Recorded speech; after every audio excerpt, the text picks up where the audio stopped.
Anyone else like to share? How about you in the back with the glasses, sir? My name's Bobby, and I am an addict. Hey, Bobby. Hi, Bobby. You know, you folks aren't here because you're gamblers.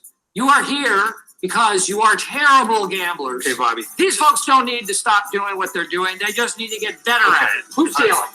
Who's that? Who's in? The Friday Night Freak Show has begun. The pimps, the players, the hustlers, the people that bust them, and everybody else in between, from Costa Rica to California, Montreal to Minnesota. Let's roll. The Freak Show has begun. As we pick up the pieces following the shit show that was that Friday night football game. Wasn't a poorly played football game, but, you know, you figure after all these years I'd be out of ways to, like, fucking take it up the ass, but evidently no, man. Maybe it's because I said I wanted Lord Gambler to get run over by a fucking bus last night. That Lord Gambler fucking torments me and lets me watch the fucking Winnipeg Blue Bombers start on their own 22-yard line with 2 minutes left. Go all the way down to the fucking 3-yard line, only not to score. Big teaser play. That fucking cocksucker Medlock missed a fucking 59-yard field goal. Before I get it's a 59-yard field goal, but I don't think I've ever seen fucking Justin Medlock hit a field goal in my life. Everyone always says, I don't know why Medlock's not in the NFL. Because he's fucking shit. That's why.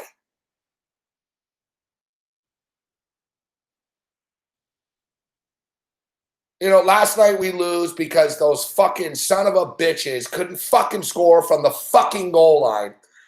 I knew they weren't going to score tonight, so I'm not going to lie, though. I'm fucking pissed, man.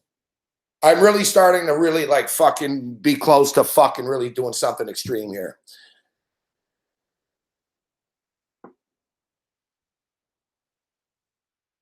Like, I want to smash everything, the computer and the TV. I'm going to throw the computer through the fucking TV, and then I'm going to throw this fucking TV through one of my neighbor's fucking windows off the balcony. I used to think I was going to throw it on the ground, but now, no. You know what? You know, let's just fucking put a scare into these fucking yuppie, cock-sucking millennial pieces of fucking shit. Just, you know, that's maybe a tomorrow night, fuck. I'll get drunk and I'll throw my TV through someone's window. I'll see if I can toss it from my balcony. I can hit them, fuck. I'll get that chick across the hall, no problem, fuck. Psh, that'll scare the shit out of them, fuck.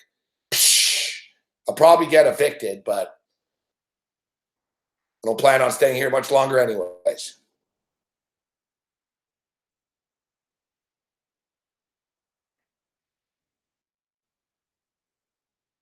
Yeah, throwing the TV off the balcony, that's too easy, fuck. I got to hit someone while I do it.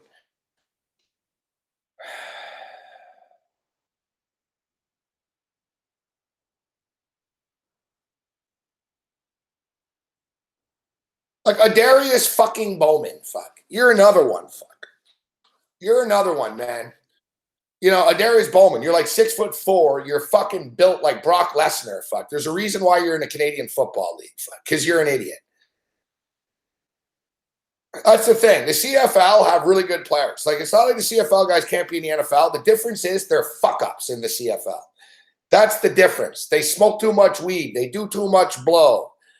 You know, they're just in their own little fucking world and shit. And, you know,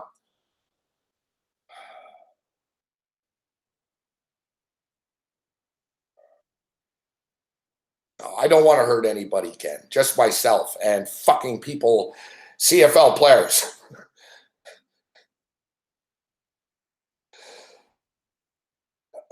What's going on? What's going on, MVP? Oh, fuck, man. For the record, I'm on the fucking Edmonton Eskimos -6.5 right now. So take the BC Lions. Edmonton will win by 6.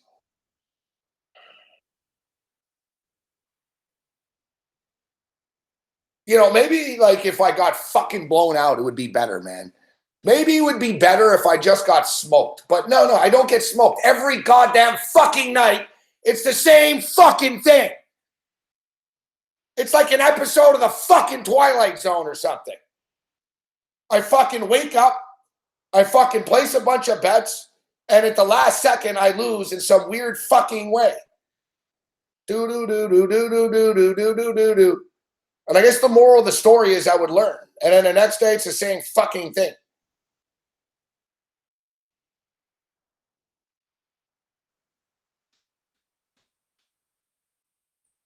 Like, for fucking sakes, man.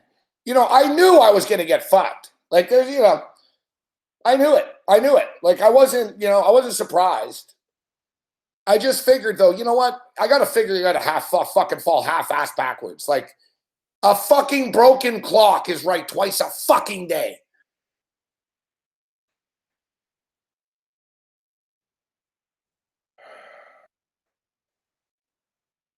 All fucking week, man. All fucking week. A fucking ball's got to go off the fucking crossbar and hit that Swedish fucking meatball, that Swiss downhill skiing motherfucker in the fucking head. It's like, what's next? Fuck. Like, what's next? Is a fucking bird gonna fly down and fucking hit the fucking ball out of the way from a fucking field goal? Oh, well, you know, I've never seen that happen before, Chuck.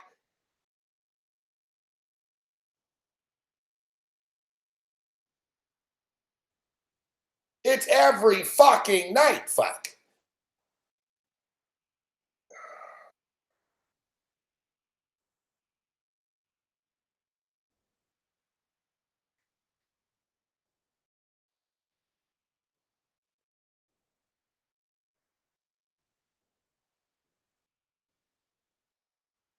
It's the CFL, man.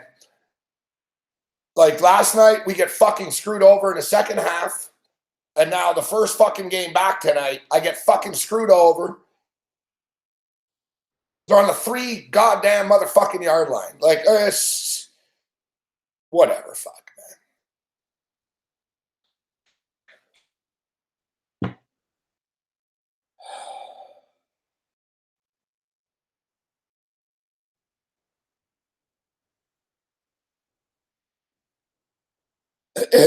There's only been 10 CFL games this year. There's been 10 CFL games this year. And I swear to God, and like fucking 4 of them we've been fucking screwed in like the most torturous fucking manners, man. Remember 2 weeks ago, the fucking week 1, the Toronto Argonauts in Saskatchewan. Saskatchewan kicked a field goal with 0 fucking 0.1 second left, even though they were fucking up to screw us on the fucking play. Last night, you're on the fucking half-inch line in the CFL. Somehow you don't score. Tonight, that's why I knew. You're on the 3-yard line. I knew you weren't going to score. Fuck,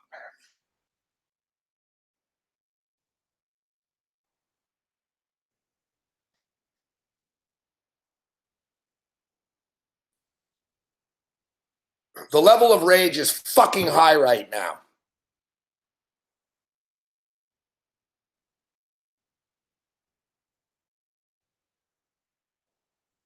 So we should announce that this will be a zero tolerance chat night. And if you don't think fucking, if you're not fucking clear about what zero tolerance means, fucking find out in a couple of minutes, I'm sure.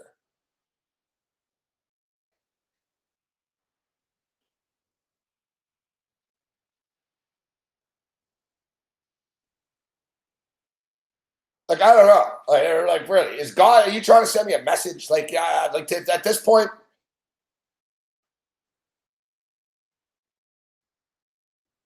What's up, Sonny Vega? You believe that shit, Sonny?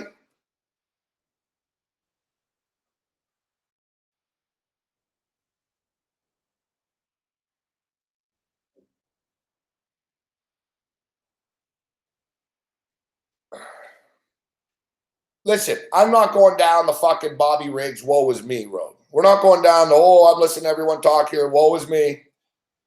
It's not a woe is me. It's just fucking frustrating as fuck when every goddamn motherfucking football game, these fucking cocksuckers can't punch it in from the fucking half-yard line. And in the Canadian Football League, they line up like, you're a stupid fucking moron, Adarius Bowman. You really are just a stupid fucking idiot, man. You fucking owe me this fucking money, bro.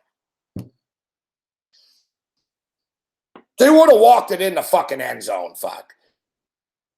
I'm not going to lie to you. I didn't think they were going to score until they got to the 3-yard line. I was like, all right, it's first down from the 3. They'll just fucking QB sneak it in here. And no, Darius Bowman, for some reason, lines up in the end zone and then acts confused.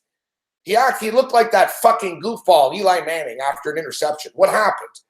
Like, Darius Bowman looked all surprised. What do you mean? I'm not supposed to line up in the end zone? It's like, fuck, you're an idiot, fuck. And, you know, the game was mic'd up. You could hear the fucking quarterback saying, yo, yo, yo. That's it. He was saying, you could hear him.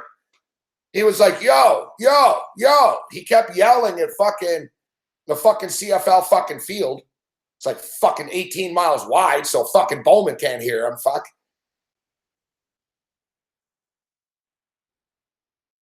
And you even heard Strebler say, we're going to be offside. We're going to be offside. Like he was yelling at Bowman to fucking wake the fuck up, you stupid fucking idiot. Fucking Oklahoma State, fuck. Fucking Oklahoma State University. I'll tell you what, fuck. Yeah, if you ever fucking, well, I don't know what they teach at Oklahoma State, but fucking, I hope it's not like I hope they don't have a med school. These guys give degrees. Fucking people can't read coming out of that fucking school.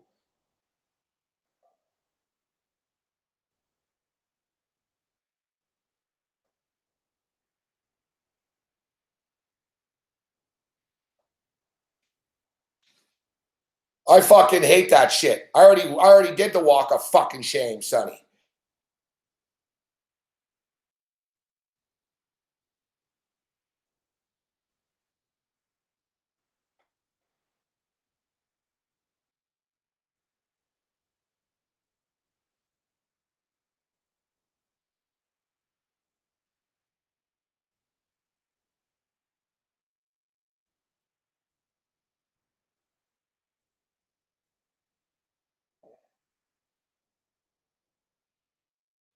Yeah, Barry Sanders and Thurman Thomas went there. Good for them, fuck. Good for them.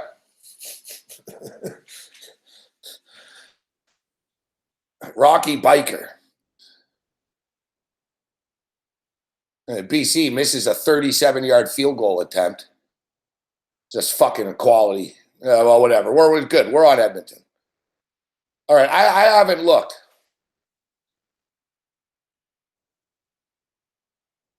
Oh, of course. I was going to say I haven't looked. I'm on the St. Louis Cardinals. It's 1-0 now. Now it's the bases loaded because the St. Louis Cardinals are going to fucking screw me too. Yeah, this is just fucking great, man. This is just fucking great, fuck. I don't know if I don't know why I ever bet on this fucking team, the St. Louis Cardinals. I really don't, man.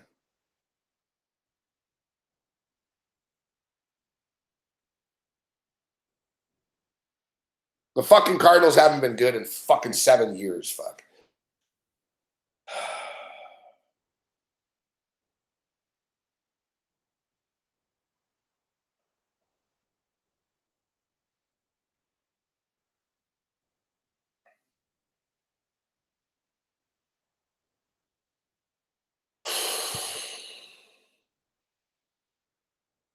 That was a frustrating one, man. That was a fucking frustrating one. From fucking, I had an in-game 52.5 too. So I would have hit the teaser and the fucking in-game. Fucking Germany screws us for like fucking $38 fucking $100. Costa Rica scores on a fucking penalty kick off the fucking jerk-off's fucking head. Ottawa get tackled in the air on the 1-yard line last night. And now Darius Bowman lines up offside, fuck, from the 3-yard line. Like, it's one play after another here.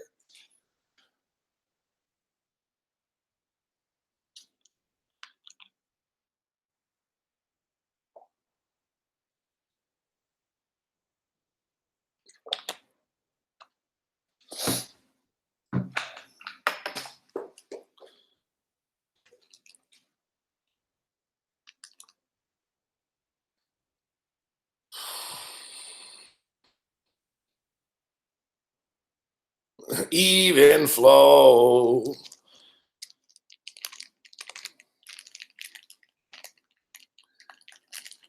Yeah, so big man on campus will join us. Settle down, Massler. Good for you, Bruce.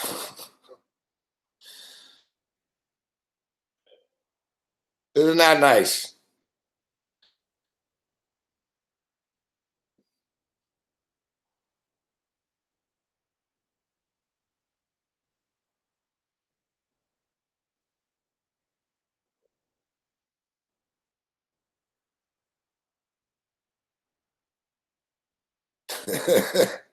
Fucking Bruce Chad. Are you wearing the same t-shirt too, Bruce Chad? Yeah, congratulations, Bruce.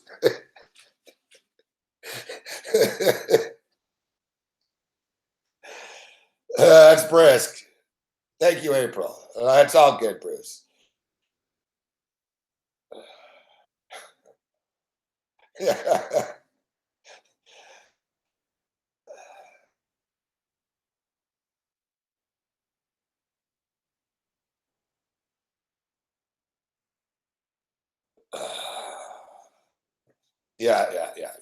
As Aldo Vecchio stated on Happy Days. Yep.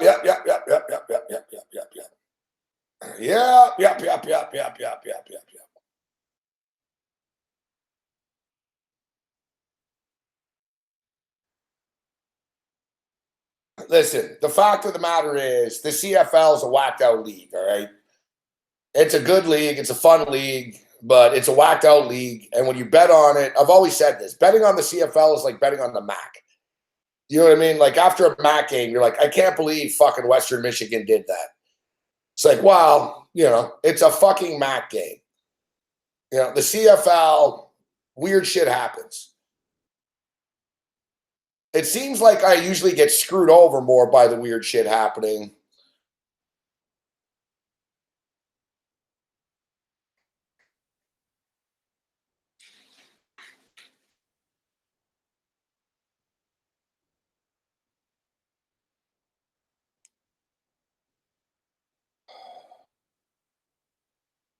Yet, you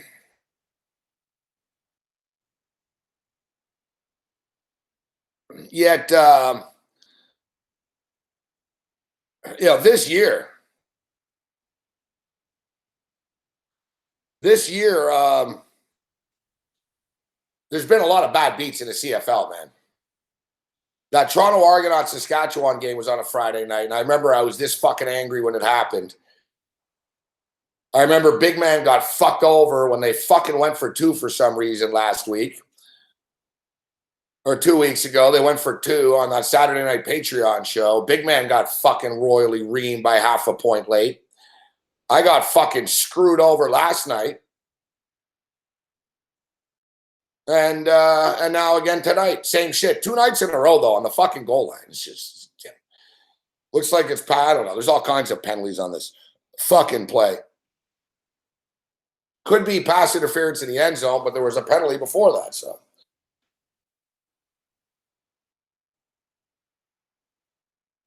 No, the thing is with the CFL, and I'll warn everyone, I love the CFL, but just don't bet massive units on it, you know? Enjoy it, bet on it, but you can't bet massive units on it because, like I said, it's like betting on one of the smaller conferences.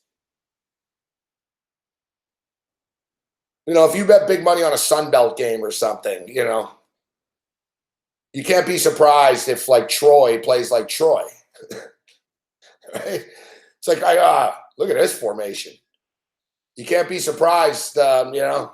Oh, I can't believe Louisiana Monroe fucking couldn't pick up the 4th down there.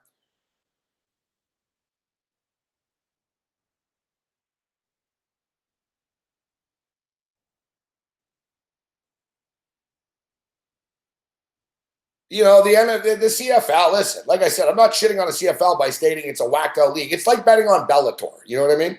Like the UFC is like the NFL. Right? Like the UFC is the NFL. Bellator is like the CFL. Bellator is good. They have good fighters in Bellator, but you ever notice every fucking Bellator card, it's a fucking shit show and weird bad beats and weird judging and weird shit happens. Right? Like look at Lou. Gamblu refuses to bet on Bellator. Joey Odessa says he'll never bet on Bellator, and then bets like $20,000 on Bellator, and then regrets it after. You know how many times I've heard Joey, I swear to God, I'm never betting on Bellator again. And he's like, I just lost $9,000 on that Bellator fight.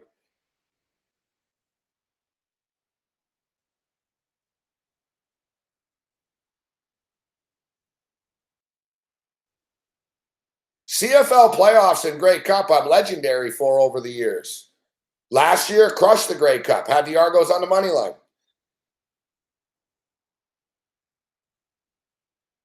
I got to be careful, though. Like, I'm more honest than most people. And it was about 3 summers ago. It's about 2 summers ago, I think. 3 summers ago, I ruined a summer because of CFL football. I really did. I was betting like fucking $2,000 a CFL game, and it was like this. And I just got sort of stubborn and said, I got to get the money back, and I'll go 4-0 one week. And it was just one ridiculously stupid bad beat after another.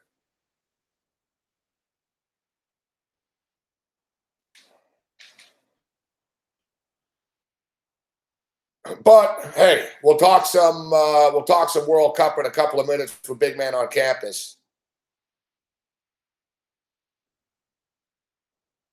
Another under hits in the Canadian Football League, though. So there's been 10 games. It's 6-4 to the under right now. Right now, it's 8-0 for BC. Fuck. Edmonton have really sucked so far this year. St. Louis Cardinals have a runner on first base. It's 1-0. They got out of that jam, the bases loaded jam. Bottom of the 7th, they have a runner on first right now. Yeah, Edmonton have not looked very good in the first 2 games of the year. I figured they would show up tonight, but I don't know. The fact that Mick Ossie's in the stadium probably is fucking not helping the situation. And did Edmonton just fumble the ball?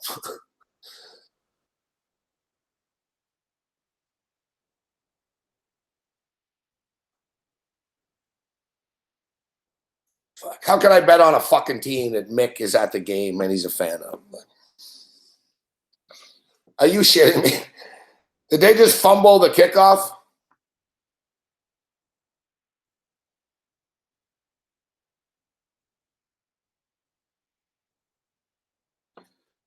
Are you serious? Did I just miss this? What's up, Reggie? I think Reggie did. They fumbled the fucking kickoff. I think the over is going to hit, Vitalis. It's too low, fuck, at 45. Saskatchewan's going to score like 45 points on their own. This isn't even funny anymore. Like, I think I'm going to turn the TV off in a minute. I can't turn it off because it won't turn back on again. So I got to leave it on. Oh, all right. Yeah. Oh, that's right. Well, Mick's a fucking fan of both teams. That's a good point. Mick won't be joining us this evening. He's at the game. I'll tell you right now, Vitalis, and the CFL is really pissing me off, man. But fucking Saskatchewan will kill the Montreal Alouettes tomorrow. Lay the 10 and take the over.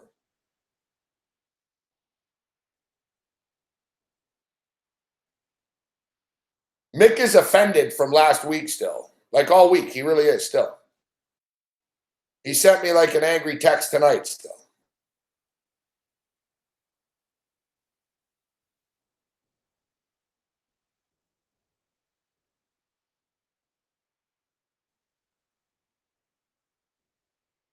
Yeah, I just lay the 10. The thought process is that it won't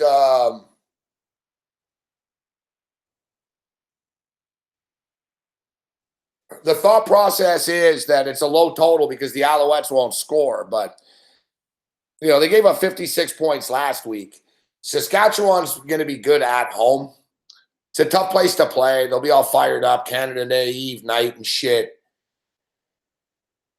I don't know. I figured this Saskatchewan probably wins like 35-14 or something, you know, 35, fucking, I don't know, 40-10. I think they'll kill them. And I hate fucking laying points in the CFL. I usually take the points. And look, I rarely lay the points. I lay the points in his Eskimo game, and it's about to be 15-0.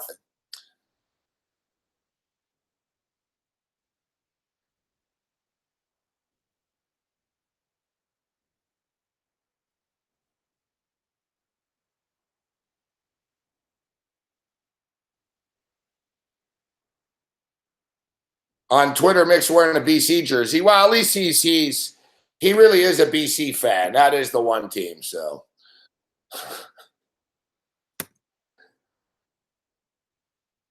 yeah, but yeah, Mick doesn't. Mick somehow upset. I don't know what the fuck, like, what he's so upset about. I really don't understand. Like, Mick's pretty good. He somehow turned around, fucking like us being upset about his bullshit like 3 weeks ago to him being upset.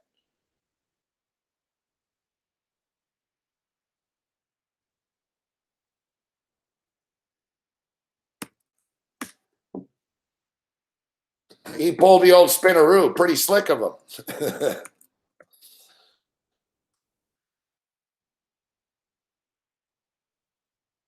All right, so they're going to be going for a field goal. It's going to be 11-0 in a second. It's going to be 11-0 in a second, but we'll switch gears because, whatever. I could sit here and just bitch and cry about the CFL for 3 hours, but time to move on. I don't even want to watch this shit, to be honest. It's fucking pissed me off, man. It's fucking, oh, God. That Bomber game's really going to bother me, man. I'm having a hard time. Like, I'm more upset about this Bomber game than I am about Germany for some reason. It's like, you know what I mean? It's just that last fucking icing on the cake. It's like, are you fucking shitting me, man? You guys go from the 22-yard line all the way down to the 3-yard line, and then you don't score.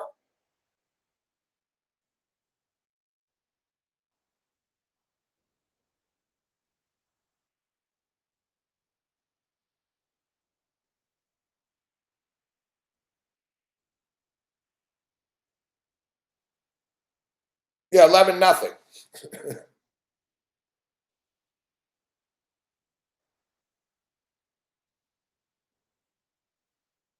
Why can't we call Mick at halftime?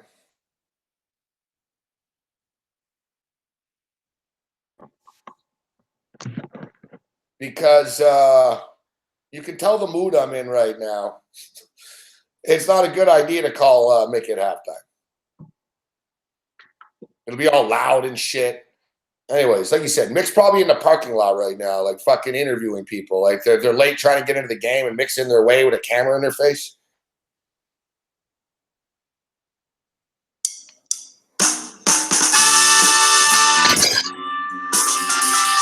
There's good old Kenny Farr. Kenny's always in a good mood.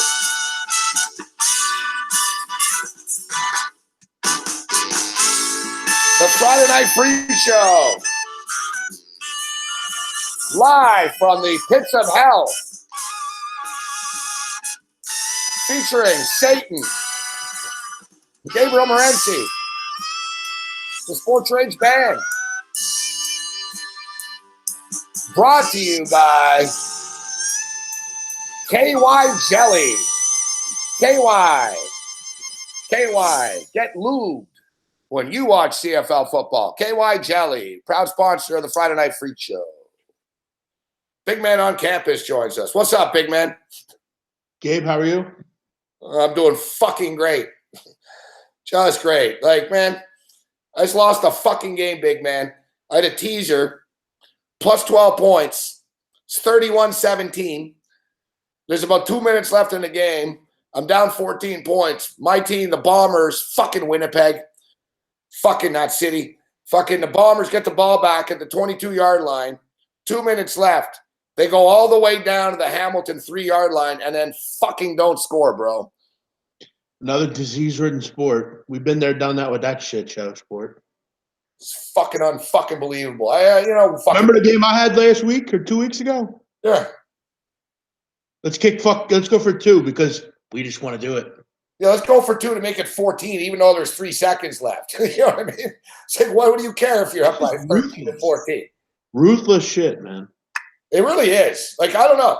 No one ever really talks about the CFL being fixed and manipulated, but I think it might be.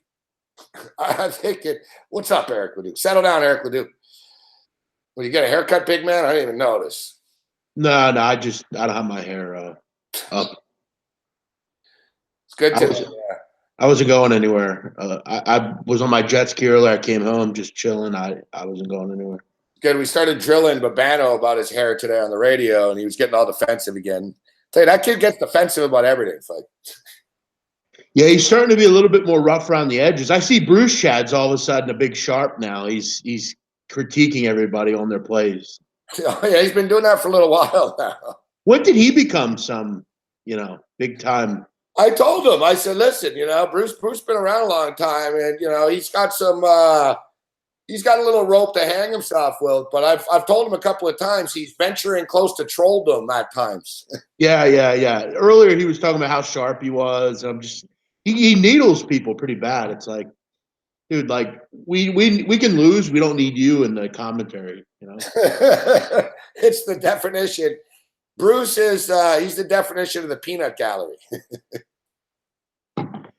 Again, good point. I think he enjoys it, though. I think that's his thing now. I think he left. Yeah, Domino's must have came. He's a heel. Bruce is all right. He's when he gets out of line, we tell him at times. Well, here's the thing: we know he's not going to show up anywhere, so it's like, well, I think I think that might be the pot shot that put him over the edge. That was the whole thing with Mick. Like, Mick's still upset. And I'm like, I don't know what you're upset about, Mick. And he's like, Well, last week he flipped out, if you remember. He goes, yeah, we crossed the line. He doesn't like that you said he's a fan of every team. He's not happy that I'm not defending him enough. And I don't know, man. It's like big snowflake territory now. So I sent him a text. I said, listen, fuck, you got to get thicker skin, man. Everyone's talking shit. It's the Friday night show. Like, I think, he wants to come in here treated like he's the fucking president of the Australian Football League or something. And people talk shit on me all the time, and I got to fucking take it. Because Donnie writes that fucking keeps it going and, doesn't defend me either. So does Donnie enjoy the smack talk? Oh, he stokes the fucking fire. He knows it pisses me off about the Sixers. Yet he keeps fucking acting like they're some great organization, and he lets these trolls stoke the fire. Yeah, when I was in Costa Rica, Don even told me when I was having a drink with him, he goes, I fucking love tuning in to Big Man and watching all those fucking troll callers. He gets so mad, he loves it. Yeah, well, listen, I mean, Donnie's very different than me. Donnie's from this area, but he doesn't have the. We should stick some trolls on him, see how he likes it. Well, he's not a confrontational guy. Me, I welcome it. I bask in troll. I love being the bad guy. I'm like, I love being the bad guy. I loathe in being the bad guy. And, Donnie prefers to not have confrontation. So. He likes it maybe when other people do it or whatever, but yeah, I have a short fuse, and I'll tell you what's added to my short fucking fuse tonight is this bullshit disease sport baseball. I'm so sick of fucking baseball. Like I'm beyond fucking sick of fucking baseball. What this fucking Big 3 tournament. I had 2 plays tonight. Hit them both. This fucking 3-on-3. I kill it every year in this fucking thing. I put fucking money on this fucking Brewer game. 8 fucking runs in the last 2 innings. The game pushes the total. I had the under 10. Yeah, could be worse. Could be worse than a push, but baseball's a frustrating sport to bet. Fucking brutal. It just is. Like, man, the fucking St. Louis Cardinals all night here. They got 2 hits. Already the Braves have runners on first and second again. Man, I'm on tilt today. I'm not betting massive units. The CFL fucking game really fucking enrages me still, bro. Like I just, Bro, how about the other day with Switzerland? What an awful beat that was. I mean, not for nothing, Gabe. The fact that Why do they let those fucking Costa Ricans run in the box like that? Like the Swiss were fucking lazy all second half. But man. the thing was, it wasn't a penalty. It was a bad call. I know. It was a dive. It wasn't even in the box either. It was outside of the box. What, a little brisk there? Yeah. I like it. I haven't seen brisk in a while. I didn't know they still had that. What are you, off the water kick? I got some water in the freezer. The bottle of water I bought was warm. Jeez, I hate that. Yeah. I had to crank it. Dude, warm water's the fucking worst. That's the thing, man. Julio Teheran has sucked for the last month, man. He really has. In the last 6 starts, he's been fucking lit up. Fuck. Man, I'm just whatever, like you said. It's just one of those days, one of those weeks. We'll have to where is Bruce Chad? Fuck. Is he all right? Did he choke on his fucking brisk? Dominoes. Bruce, I think he's upset because he said that he's drinking the same thing. You were there, and I said, "Good for you." Right? So no, I called him like a needle prick, and he got mad. I think he's always needling people after they lose. I'm sharper as you got, sharper than you. And Alan Action said he hated him. That's probably why also. Yeah, I don't know. Everyone's got to always argue on Friday nights. It's like the airing of the grievances night, huh? Yes, sir. That's what it is like. Plus, we had no World Cup today. I think people were withdrawal. They'd withdraw. All right. So yeah. Gabe, let me do one thing quick. I want to do one little thing here quick, if I may, if you allow it. Go ahead. Speaking of grievances, I have a grievance for a listener. Back Gabe, do you remember that night when we did the Betcast, Eagles Cowboys? You guys were at the bar. Yeah, we're all wasted. Yeah. Right. You guys eventually got disconnected. So that night, I thought, you know what? I'm going to sit here for the rest of the second half. Why don't I have a few listeners join the show? Yeah. So, I had Cody AV join. Nice guy. He was always very nice to me. Yep. Thought we were friends. Then I see I'm blocked from him on Twitter, and I see him talking shit about me. And I want to know, what the fuck's his deal? When did he become an enemy? What did I do to you, bro? Blocked you on Twitter? Yeah, and he's talking to me, calling me a baby and shit, and then I'm a fucking dickhead and stuff. I don't know this guy. I thought I was very nice to him. Had him on the show. He was cool, talking about basketball, and now he hates me. Right. Is it a fake Cody OV? Cody's in the chat. No, it's definitely him. It's definitely him. I don't know what I did to him, but now all of a sudden he hates me. All right, Cody, please respond. Now I don't get his issue. I had him on the air. I remember people were talking to him. He was him. He came on the show. I remember.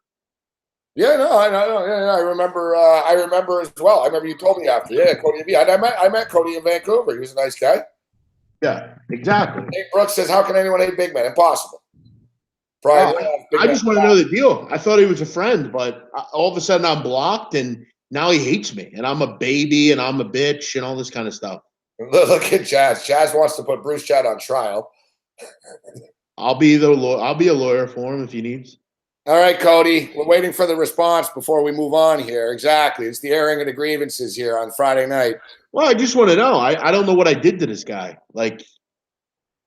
I'm very out in the open. I don't hide much, Must have left.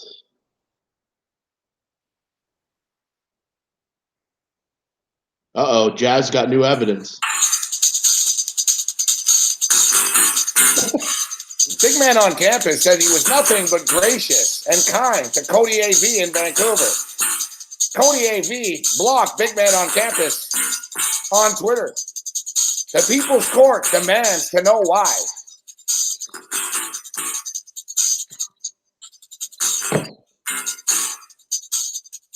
The Honorable Judge Gabe Morency presides.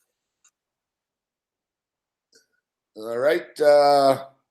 You think he'd left? I don't know where he went. Yeah, I know. I've been waiting for an answer, but it's not like a coincidence. I know. Like, what did he? All right, here he is. I never blocked you. I like the Simpsons picture. You definitely blocked me. I saw you call me a bitch and stuff. What kind of answers do you like the Simpsons picture? That doesn't make any sense. Dude, he definitely blocked me. I think I even showed Donnie or somebody. Maybe not Donnie. Somebody. You definitely blocked Please me. elaborate. And I saw I was blocked. I don't know. You're not making sense. Yeah, I don't think I blocked you, man. I only block people that are dickheads. I'm confused by Cody's answers. Me too. Settle down, Jazz. Jazz just wants turmoil. Bring Cody on. Yeah, bring him on. I'm good with that. All right, we'll send him a link if you want. Settle down, Brian Rowe. Yeah, Brian Rowe, you're no one to talk about getting drunk. And stuff. I know. You've done that. Settle down, Rowe. You've told us all to fuck off before. Yeah, remember the little Rutgers shenanigans? Fucking Rutgers fans. Yeah, that little stunt that one time with the Rutgers. Oh, here's Bruce, Chad. Come peeping out of the peanut gallery. Yep. Bruce, Chad, you want to defend yourself here, dude? Or are you going to hide behind the proverbial Domino's door? Settle down, Alex Z.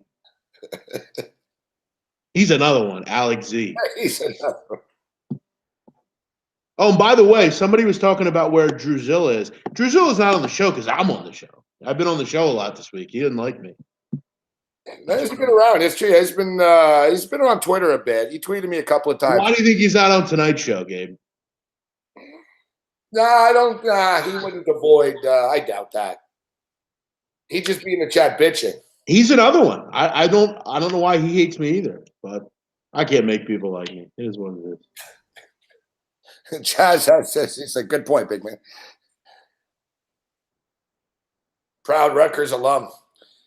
You know what? We were looking at the Rutgers football program. The win total's 4 this year. I just don't see where the wins could come from. And, I think the team's going in the right direction, but I just don't see where the wins could come from this year. Yeah, that's another thing, too. He hates you because you're a liberal. And Drew seems to hate everyone now because of this. Well. If that's why you hate me. Yeah. Keep hating me, bro. I don't care. Thank you, Alex. Listen, Alex, I don't even know you, bro. You just, I don't know. No, listen, there's only one. You know what, Gabe? I'm going to air all my fucking grievances tonight. There are 2 fucking people I hate at SBR, and I'm going to tell you who they are. Bo Marino and Ace fucking Farmer. That fucking honky fuckhead racist. That's the only one I hate. Ace fucking Farmer and Bo Marino. Fuck both of those motherfuckers. Yeah, I know you've had problems with Ace Farmer. Ace Farmer, like when he's been here, he never causes shit. I haven't seen him with his racist. He's a kiss ass. He's a fucking honky racist fuckhead. Fuck you, Ace Farmer. Tom Marino, you know how I feel about him. Right? Oh yeah. Tom Marino's the worst too. Like Tom Marino comes here and never talks shit about me, but I see he talks shit about me on the other SBR shows. Oh yeah. I'm waiting for him to show up one night. I'm always convinced he's around under a different name and shit, but no, he's the biggest loser on these chats. There's no one worse than him. He's been a complete loser for years. Yeah, that's what he does. He talks shit about you behind your back. Yeah. All right, so big man's airing the grievances. Oh, and by the way, all you motherfuckers can come on my show whenever you want. You got some shit to say? Come holler at me. I don't hide like all you motherfuckers do. I'm out here every fucking day. And if you really want to fucking meet me, I don't live 15 minutes from the casino. Feel free to give me a fucking call. But none of you motherfuckers will. Get the fuck out of here. The Friday Night Free Show. The anger. I agree with Sonny Vega, but fucking follow Jazz for a couple hours on Twitter. You got to stop. Uh-oh. There's a stop. What's going on there? They're just busting balls. Hey, Windsor, I don't drink, idiot. I'm totally sober. What's up, Henry? Henry in Detroit. Sonny Vega says, "Settle down, Sonny." I can see Sonny is Sonny's on the fucking Larry blocked himself. Settle down, Larry. Larry's a good guy. Larry, and you know what? You know who the man is? The main man in this chat is here right now. Who's that? Profits for life. Listen, I love all these guys. Pushy, look at our boy Pushy. Profits for life. Never causes any problems. Not like Jazz. Jazz is always stirring the pot. One thing I've learned about him is he is a bit of a stirrer, pot stirrer for sure. Yeah. But I like it because sometimes our boy Pushy, Steve Pushy. Profits for life. Shout out to him. Kovacs, big troublemaker. April, troublemaker. Bruce Chad, close to Bruce Chad is a major troublemaker. Yeah, Bruce Chad's close to being banned. Fucking. No more dominoes for you, Bruce Chad. Bruce Chad's on the list. Ty Rich is a troublemaker. Alex Z, definitely a troublemaker. You're Eric Leduc. Eric Leduc, you're good. Yeah, Eric Leduc, exactly. You and I are good. Bruce Chad, troublemaker. Nate Brooks, troublemaker. You notice most of my fans are troublemakers. Auburn Wild, loser. Auburn Wild. Where the fuck is Auburn Wild? Fucking Bombers. You know, he only comes around when teams. No, he got blocked, remember? Yeah, I guess fucking. Someone thought he was that fucking Wazzle idiot the other day. Oh, yeah, he's not Wazzle. No, it's all. You guys are all right. We appreciate you tuning in. So, fucking my neighbors are getting loud. I should yell at them. Fuck. Settle down, Papa George. Settle down, Yura. Yeah, Auburn Wild. I guess the Auburn Wild can't figure out how to create a new account name. Hey, Osmano, man, how about I start insulting you? You insult me, I'll insult you back. I don't insult any of these people. You're only guy insulting viewers. Because they're very nice to me. All these are nice to me. When I have fucking shitheads that all they do is bust my balls, I'm going to insult them. And I can insult who I want. You insult me, I'm going to insult you. I'm not some little baby that sits behind a fucking monitor. I'm coming at you. You want to talk to me, I'm going to talk back to you. I'm no sucker.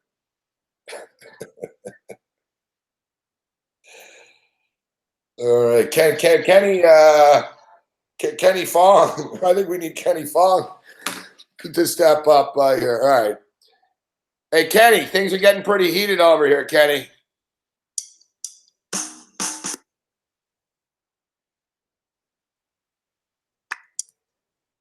Let's see what Kenny decided he wanted a night off. I'm catching Kenny off guard here.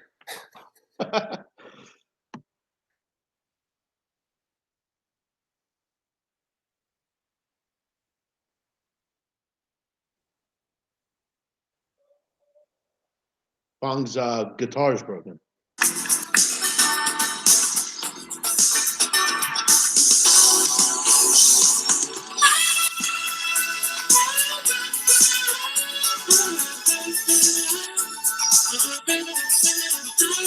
Kenny says, "Yeah, it's going to be good." All right, now's not the time, Kenny. I like that music. Now's not the time, Kenny. Settle down, Mark Wazzable. Yeah, he's my cousin. All right. Bruce Chad's going to get a fucking burrito. Or sorry, Ty Rich. Fucking Ty Rich going to get a burrito. Thanks for the information, Ty Rich. Can you actually send me the link to that track you just played? I kind of like that. Sonny Vega. Yeah, dude, I got next to nothing on this fucking game either. Lonzo LeVar. Yeah, LeVar Ball's going to do the surgery on Lonzo. Fuck. Lonzo Ball's injured. Not that it matters. Jordan Windsor. Seahawks are going to shock the world and win the Super Bowl. Fuck. I'll take that bet. Settle down, Windsor. That's Dirty Dancing. Pittsburgh. Thank you. Appreciate it. Was it Dirty Dancing? I didn't even know that. I didn't either. I didn't know that. All right. Fuck. Any other grievances? Anybody? Anybody else has anything to fucking say? Yeah, Mick Aussie. Like, what's his deal? Oh, Mick. Is he ever going to get over this? I mean, I don't know, Mick. literally everything I say, this guy gets like pissed off about. I'm just saying, I thought he was a fan of all the teams. That's all. The thing with Mick is Mick's a classic case of he likes to fucking give it and play hard, but if you fucking rough it up back with him, he's pretty sensitive about it. You know what I mean? I literally said last week, we were talking to him when Clam Chowder was there. I literally said one thing, fuck you, big man. Like, all right. You say hi to big man. He just silent. The best was last week. Fucking Cam Stewart getting into it with Clam Chowder of all people. You did? I didn't hear about that. Oh yeah, it was on Patreon. Fucking, they started arguing for real. Cam was like bitching about Chowder. He drank all my fucking Pepsis. Now I fucking bought him a ticket. Now I'm supposed to give him this fucking ring. They were like kids. Fuck. Taylor Stevens is like, just give him the ring, Cam. Just give him the ring. He's like, I'm not giving him the ring. So what's Clam Chowder? Big all he loves Pepsis. Yeah, Chowder fucking drank all of Cam's Pepsi. Damn. And it really upset Cam. Damn. Yeah, Cam turned on the viewers too.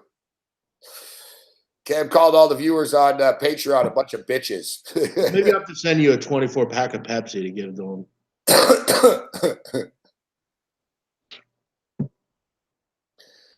Last week, there was a lot of hostility on the Saturday night after, but Bano was in the middle of a lot of it too. Yeah, well, Chowder loves his Pepsi. What can you do? I've noticed since that Pee Wee Herman stuff, he's been real surly. You know, it's kind of like he became a man that day or something. I don't know. Yeah, that was the final straw, the Pee Wee Herman. Huh? And then there was that door incident when he like ran to the door and like, what was that all about? That still was. That's probably why my TV show got pulled. Fucking, I got guests answering the door in the middle of the segment. Then he had to run in with like the kind of weird stuff about different races. Remember that? That little random like wobble. Yeah, poor. Thing is, it's my fault. I put Babano in some awkward spots. You know, some people can handle it, and you know, he instead of handling it, he always said something worse, made it more awkward. And then he that was the thing. Up a notch and started taking pot shots at me and shit. So then I became a bigger dick, right? That was the night where you go, I gotta wonder about you, Babano, and he goes, well, keep wondering.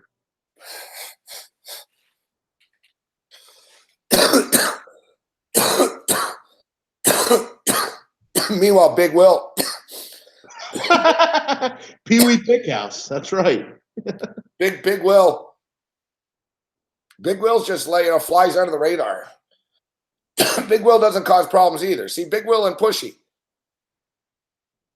Big Whip and Profits for Life. That was another thing. The Soup Fest comments he didn't like either. when he fucking 2 weeks ago when Babano fucking snapped was the best, man.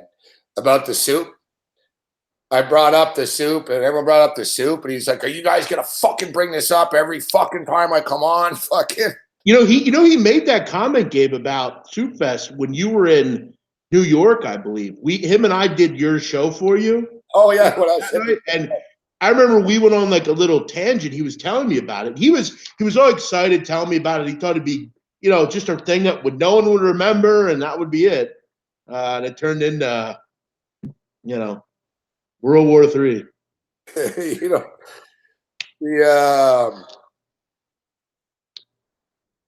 doesn't like it too because when he comes on now, I play this ad.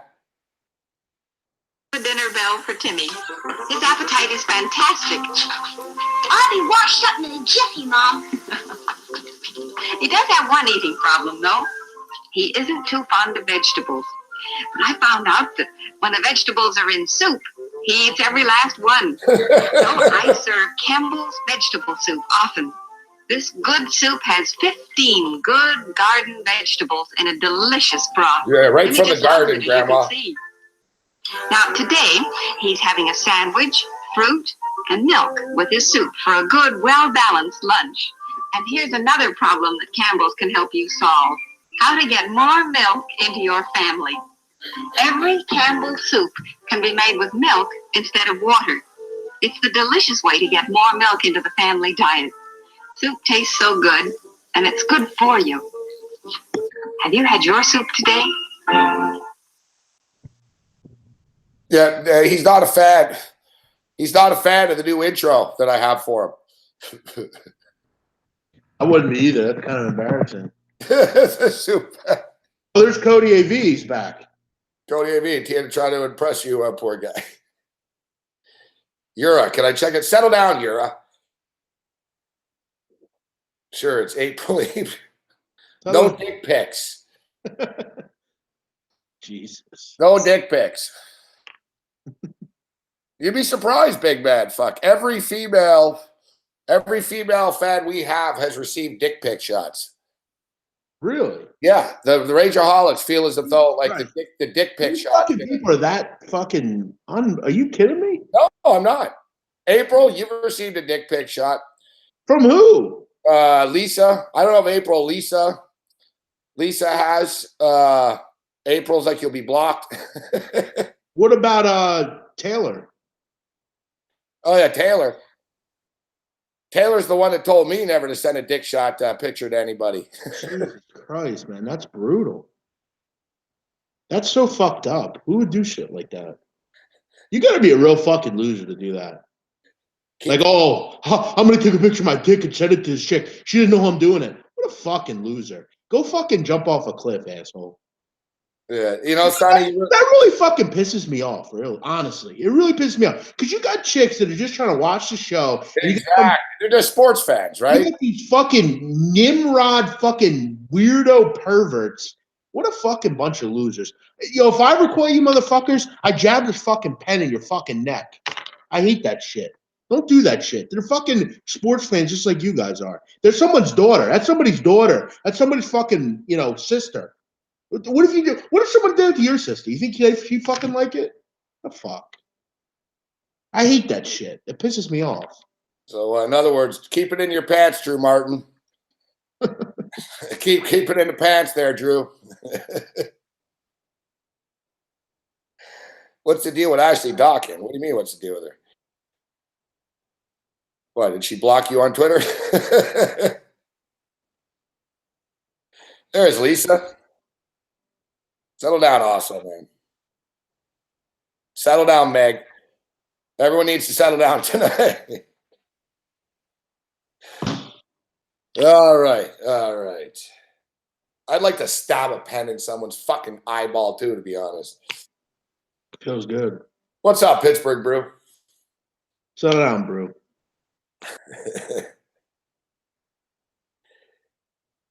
It sounds, you know what? Fucking, you guys, so, you see, fucking Winnipeg, so they fucking screwed us. That's why this created this mood tonight. So fucking Winnipeg. So we talk about Winnipeg, murder capital of Canada. And I saw in the news today, fucking some lady in a department store fucking stabbed someone with a fucking syringe in fucking Winnipeg. Who does that? What was in the syringe? They said fucking noxious fucking fluids. Fuck, I don't know. Jesus A Christ. stranger, some psycho lady fucking put like fucking bleach and a bunch of shit in a syringe and stabbed someone with it in a department store in fucking Winnipeg today. When I was in high school, Gabe, I worked at a convenience store, and the kid after me that worked after me, somebody came into the store and robbed them with a syringe. That was their weapon. Yeah. And he didn't know what was in it, but yeah, You gotta be careful with that shit. Yeah, you never know. My cousin, a girl, she lives in Vancouver. She did. And same thing. There's a lot of junkies in Vancouver and shit. And some dude fucking pulled a syringe on her and said, fucking, I got AIDS and shit. Fucking give me your money. I'm going to fucking prick you. Mm-hmm. Except my cousin was a fucking downhill skier that was good enough for the Canadian national team. She's got thick fucking thighs. She fucking booted the junkie in the face. Fuck. Nice. Yeah, it's like she's a tough chick. Like, yeah, like she's not like a prima donna diva girl. Like, so she fucked the dude up. Yeah, this guy ran in. Like I said, man, you relate to a Brackenberry. We talked about the brawls the other night. Yeah. But he picked the wrong chick to try to rob. She fucking beat the shit out of him. So, but okay, so did you guys see the video? So you worked in a convenience store, you said? Yeah, when I was in high school, yeah. Okay, so this video is the fucking best, man. It was more like a corner store, but you know what I mean. It's the wall thing, the ceiling thing, I mean. Yeah, it's the whole thing with the cop and them running around and fucking, and the video is so clear. It's just so good. All right. The link should work, right? You guys get that link? You should be able to see it. Yeah, I got it. All right. Check this video out, everybody. Was Mick in this video or something? All right, watch from the beginning here. So this is the deal. So the guy and the chick, they look like fucking meth heads. The guy and the chick tried to use a stolen credit card in this fucking corner store. The guy in the white shirt. Yeah, and the chick is there. Whoa, all right. And there's a cop there, and I don't know who this other guy is. The guy's just sort of a dude in the store type shit. Yeah, he grabs him up. I see it. Yeah. So watch the fucking circus here. So the guy like pretends, look, he pushes his girlfriend into the cop. And it runs in the back, I see. Oh, it gets better. Taser out. I got to be honest, like I probably would have shot the guy if I was a cop. Cops have a lot of restraint in Canada, man. No, they really do. In the USA, they would have been shot in the head already. Yeah, like the cop only pulled his taser because he knew the guy didn't have a gun, right? So he's like, all right, it's good policing. Okay. Look at the guy. He picks up a bag of sunflower seeds. So look, he goes down. This is where if I was the cop, I would have fucked him up for real when he got back up here. Yeah. Like, look, he fucking lunges sort of at the fucking, he gets up.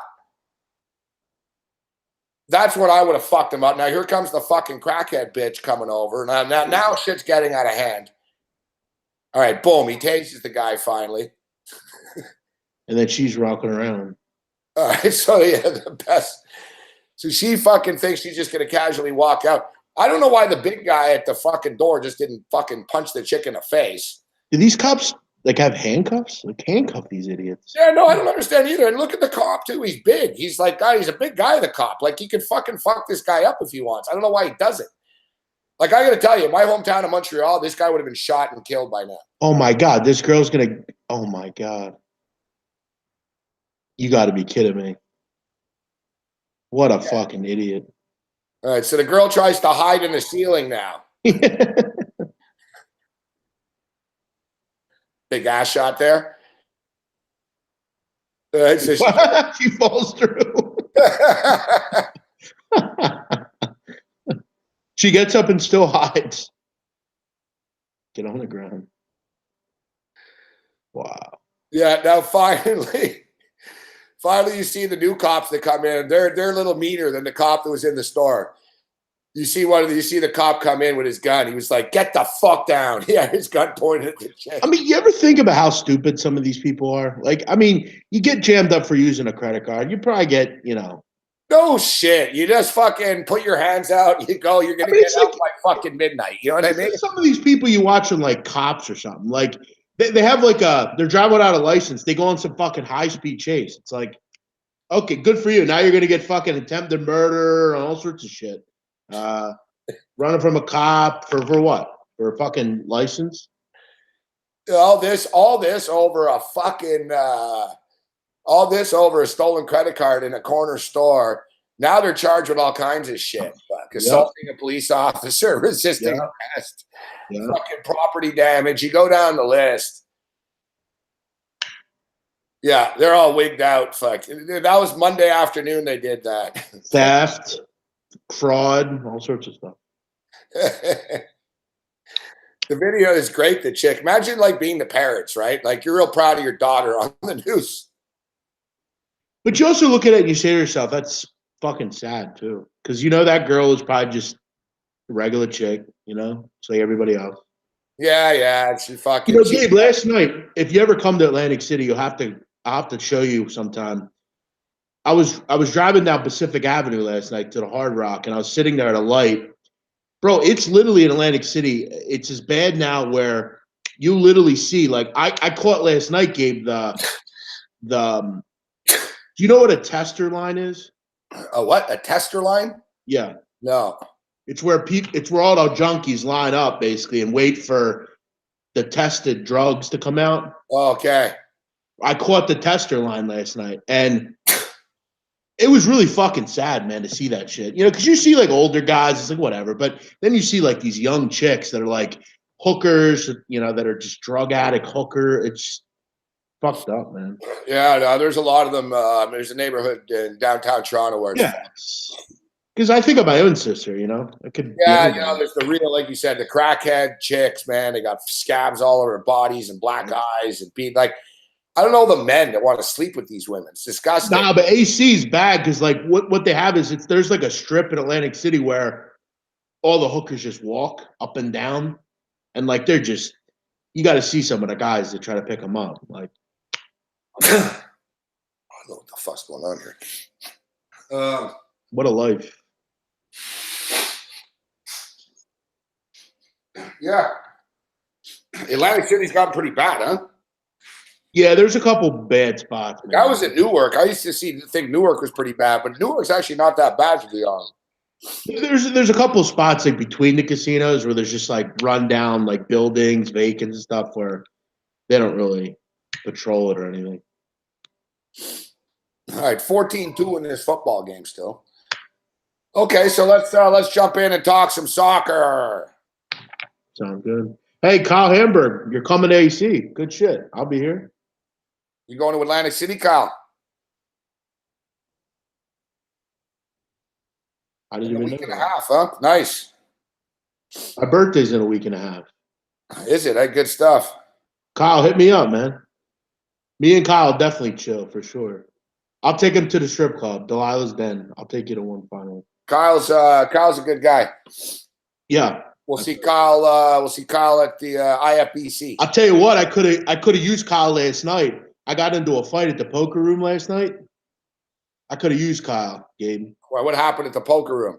Just some fucking asshole at the table. It's too long a story, but I could have used Kyle. Okay, so let's jump in here. We've got first game in the morning, 10 a.m. Eastern time. 10 a.m. Eastern. France and Argentina. France now plus 140. The draw is plus 200, so 90 minutes. They could go to extra time, 30 minutes, and then penalty kicks if needed. 2 15-minute halves, etc. I think that's important to mention, Gabe, for sure. Make sure you guys understand that. You're going to have after 90 minutes now. Yeah, but you know what? To be honest, if people don't know that, they shouldn't be fucking betting this. if this is 1-1 in the 83rd minute, exactly, you're not going to have the same going forward. You know, they'll just maybe kind of be a little bit more conservative.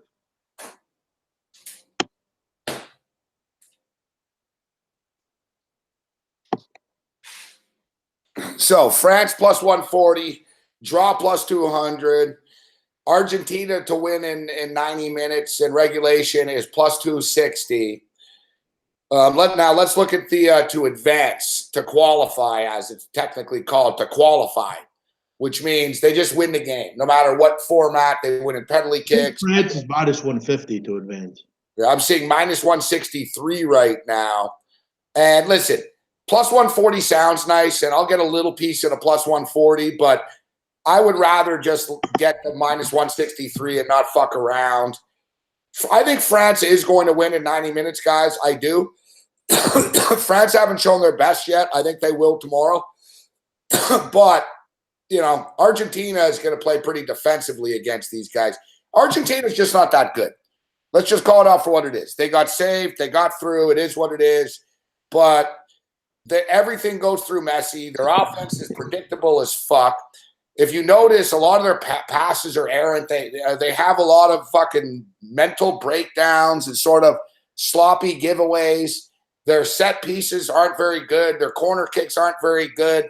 You go down the list, they're just not as good as France is. The only question is, will fucking France show up and show the skill that they fucking have for once?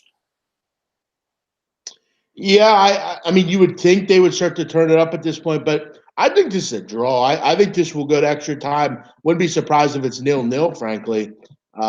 We saw, this Argentina team just has trouble breaking teams down. They will just not put Dybala in the game. They won't, switch up the lineups. I mean, Aguero should not be sitting on the bench. They just can't seem to get any sort of cohesion. Messi always trying to do way too much. Look, they get lucky against Nigeria. They found a way to break through and move on. But again, I think France will find a way to get the job done here and win, whether it's an extra time or in 90 minutes. I think it's a draw. I think they'll win in added time. But this is a tough game. I don't have a big feel on it. If I was maybe getting plus 120 or minus 120 even with France to qualify, I would probably take it. But 163, bit too much for me. France is one of the teams too that really hasn't. They got through this, and look, they've had 2 straight clean sheets, touchdown Edmonton. They've had 2 straight clean sheets, so it's not like France have been bad. And in that last game, they didn't need it, so it's hard to judge them against Denmark. But you look even in the qualifying and in the friendlies coming in, they have a hard time finishing. Griezmann's fucking awesome, but they really haven't gotten him going very much. But like I said, and I was reading, I read French and shit, so I was reading like the French papers and L'Equipe and this stuff, and reading the interviews, the French players, they're feeling pretty good. Like there's no negativity around them. They understand they need to raise it up a notch. They're respecting Argentina, but their exact quote is they're very excited and they're ready to go. I expect them to be ready to go tomorrow. Yeah, they didn't play well, and they still found a way to win that group. I think you're going to see, Brazil will start turning it up. France will start turning it up a bit. When you're in the group stage, it's kind of like in the NCAA tournament, Gabe. When you're, playing a mid-major, generally you're going to win. You don't have to always play. The exact quote from France's manager is, "Now the tournament begins." That's exactly what he said. That's his exact quote. Now the tournament begins. There you go. That's exactly. So there you go. And for the record, guys, France are 5-0 all time in quarterfinal matchups. They've never lost a quarterfinal matchup in the World Cup before. And the only time they did, you have to go back to 1934. So, for the record, France normally don't get knocked out at this stage. Neither do Germany, but Germany were the defending champs, and that happens often. So, I'll tell you what, Gabe, at this point with France, they're not getting much respect right now. Okay, you can get them at 8-1 to win this tournament. I know. Everyone's blowing Belgium more so, and France are probably thinking, fuck, those guys are a poor man us. Fuck. Not for nothing. England has lower odds than France. And I know England's in the bottom of the bracket and they have a pretty easy England's got the easier path. That's why. I was like I said, I've been doing a lot of research. I've been reading a lot about this stuff, and the British now think that it's a disappointment if England doesn't get to the semifinals because of the bracket that they're in. I think it is too. They're going to get Colombia without James Rodriguez. They're going to play Switzerland or Sweden. Switzerland's an interesting team as well. If they can get past Sweden, which is going to be tough because they're not going to have Lichtsteiner. They're not going to have that game might be 0-0, bro. Yeah, no, exactly. That's England's right. They should get to the semifinals, but your Croatians, who you're high on, the bracket really worked out for them, man. They got Spain in the way, but Croatia legitimately, to me, guys, you take Spain and Croatia here, and one of them are getting to the championship. The way I look at it now, big man. Yeah, I'm feeling pretty good about Croatia. Spain is a good side, but I'm happy Croatia's in that side of the bracket. You avoid Brazil, you avoid Belgium, you avoid France, you avoid everybody. Yeah, it works out pretty well. And where I got the number, I'm going to have opportunities to hedge on it. I do believe Belgium will beat Brazil. We'll get to Brazil, I'm sure, in a little bit, or Belgium in a little bit. But yeah, both sides of the bracket, I'm very high on where my teams are. You're going to upset my main man Andy in Montreal. I hate to do it. The 2.5, Andy's a good guy. So the 2.5, France and Argentina. Listen, I'm going to be betting the under for sure in that Uruguay-Portugal game. And I think this, we talked about it. Goals are going to be tougher to come by now, guys. Now that teams know it's knockout. They also know they have the extra time added in these games, etc. So there's no one's ever really in a rush. No one's going to panic. It's more don't make a mistake at this juncture. So, but with that being stated, I actually wouldn't be shocked if the wheels fell off. Or look, if Argentina could score a goal, there's all these penalties in this fucking turn. There's been 18 converted penalties. Argentina get a penalty. It wouldn't shock me if France won 2-1. So I'm not going to run to the window to bet the under 2.5 in this game, even though, I think it probably, my gut instinct tells me France wins 2-0. That's sort of what I keep coming back to here. I think France are going to show their skill tomorrow and look good against this. Argentina are no good, man. They're not. They're, you can talk, they got, they have a second wind and shit. They didn't play well against Nigeria even. Fuck. They were fucking lucky to get here. I think France are going to show how good they are. 1-0, 2-0, but I'll just bet France. I'll split my bet in half. Fuck. I'll take France at plus 140, and then I'll go a little bigger on France to advance just in case it goes to extra time. I think it's important to mention also, and I've told you about this, it is very important to remember you don't see many goals past the group stage. You just don't. The average goals, I think, over the last 10 years is 1.44 per game past the group stage. You just don't see a ton of goals. You don't see a lot of overs or 2-2 or 3-2 kind of games.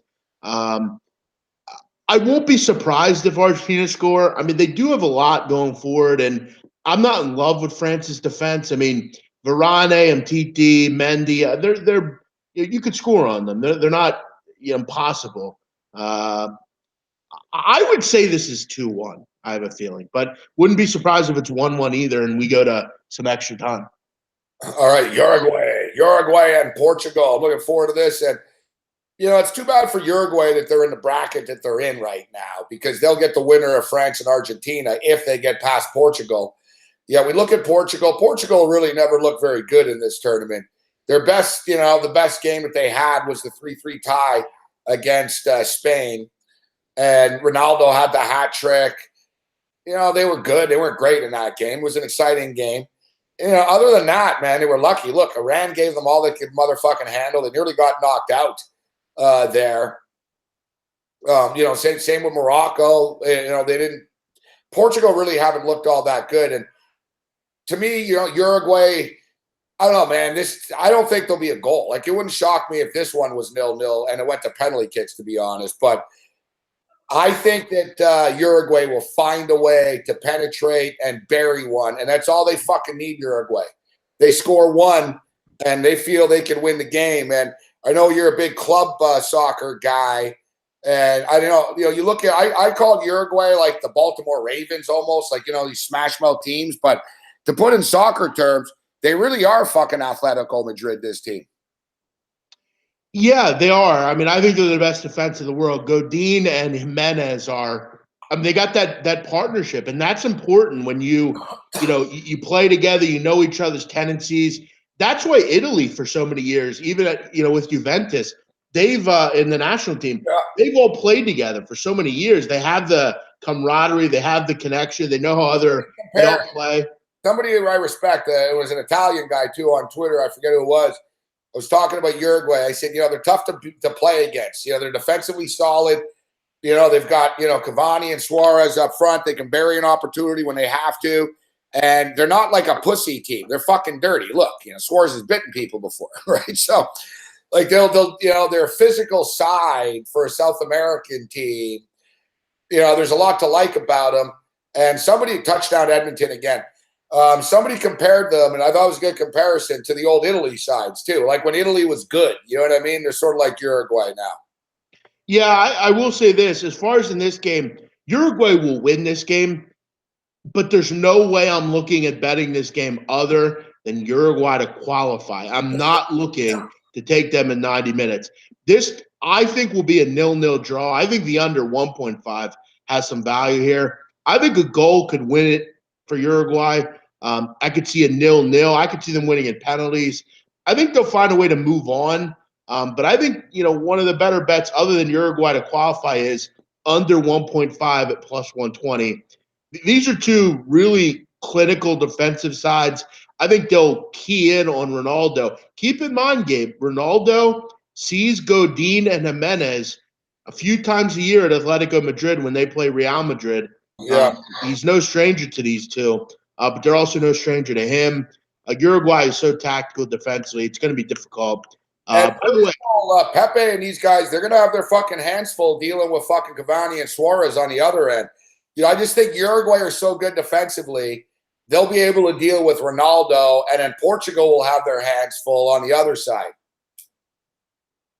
yeah, I mean, both teams are going to have their hands full, and I think a Suarez goal is going to do it here. It's a good game. It's a tactical, defensive, knockdown, drag-out type of game. It's going to be enjoyable to watch. If you like defense, look, this isn't going to be one of those great soccer matches that people are going to enjoy. If you don't understand soccer and defending and stuff, the battle's not going to like this one. No. What the fuck? This is boring. Exactly. But for me, I'll tell you, Gabe, for me coming up, my first taste of soccer was those old Italian teams, the one that won in 2006, with Fabio Cannavaro, one of the best defenders ever, watching that, that hard-nosed Italian defense with Buffon and goal, that's soccer,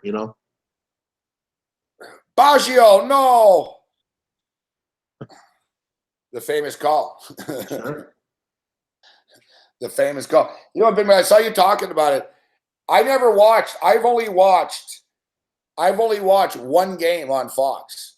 And it's funny, I got to be honest with you, I'm so out of it. I knew they had it, but like in Canada, it's on in Canada on another network here, and we get the British feed. You know what I mean? So like it's all like British announcers. And it's funny, I watched the one on Fox, and holy fuck, you're right, man. It's like man.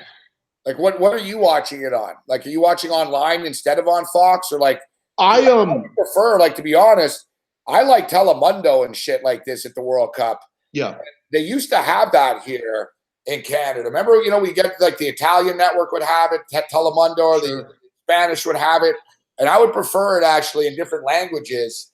But it's not bad. We're getting the BBC guys and shit, and the Sky Sports guys. That's what I watch it on. I have a program that someone I know on Twitter got me. He got me into it. It's an English thing where it's a login. You log in, it gives you access to all these different channels and networks. And I hook my computer up to my TV and I watch the BBC feeds or the Sky Sports. Sometimes I do just rock with Telemundo though, and just I don't understand it. I understand certain words and stuff, but I don't really care. I just want to watch it. I don't want to hear fucking Kobe Jones and Tony Meola and just this dreadful commentary, man. Really bad. ESPN's got good commentators. Some of their guys are good, but they're not doing it. I don't watch a lot of videos of other stuff. I do so much, but I was watching actually the ESPN soccer panel. It was pretty good. Like, they got big guys on it and shit. They have good guys. Yeah, like Alec was on it. Fucking, they had big time former players and coaches and shit. It was pretty good, actually. They Burley, they have good people. Yeah, the fucking goalie. They had a former goalie, the Campos guy. What was his name? Fucking, it's not bad. Like, they had representation. I'm watching the Fox FS1 post game shit at the end of the night. Are you watching that at all?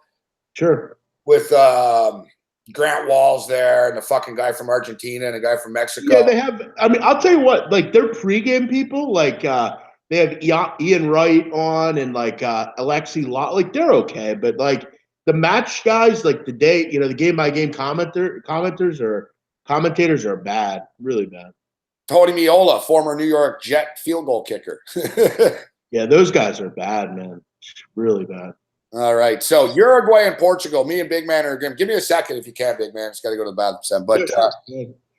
So yeah, you're talking about this just to wrap it up, as you're saying. So the only thing that's a fear here is a fucking penalty kick, because Ronaldo's always lurking around the box and shit. Something can happen, and if it is, then it's 1-1. I wouldn't be shocked either. Like you said, this one you got to bet to qualify. And even though I like, if you want to push it and try to hedge this shit, or not hedge, but hit both bets. You could hit them both. You take Uruguay to qualify, Uruguay to basically advance, and you bet the draw in 90 minutes. Because like you said, Uruguay's not going to push anything. They don't make mistakes. They wait for you to make a mistake. And Portugal are pretty responsible in their own fucking right. And Portugal are going to be happy to play 0-0 and just hope Ronaldo saves their ass. I really wouldn't be shocked if this game went to penalty kicks even. No, I wouldn't at all either. And in that case, you just kind of throw your hands up and pray, really. I mean, the penalties are obviously a fickle thing, and you don't really have an advantage generally. But, yeah, I mean, I think it's a low-scoring match. I think you're going to see a lot of low-scoring matches. But as far as the first two games, if I had to play them, I'm definitely liking Uruguay. The other game, I would imagine France would move on. And we could finally stop having to see Diego Maradona. He'll go away finally. Talking about people like Mayola. People don't like Lawless. Everyone hates Lawless. I hear you. Yeah, Warren Barton I like also. He's good too. He's about the only tolerable guy on the commentator list for them. What do you think about Grant Wall, big man? Yeah, he's okay. I don't have a problem with him. The best goalie for PKs, De Gea or Jan Sommer's pretty good for Switzerland. Yeah, unless the ball hits his head. Why don't I want to see Maradona? Because he's an annoyance. Like, he doesn't play anymore. How many times do we have to hear about him? He's a cokehead. Yeah, Barton's good. He's an old school English soccer guy.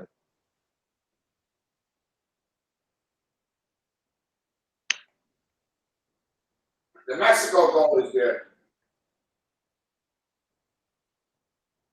Yeah, Ochoa. Yeah. We'll get to that, Lomas. I think we're gonna get to that one. Mm-mm.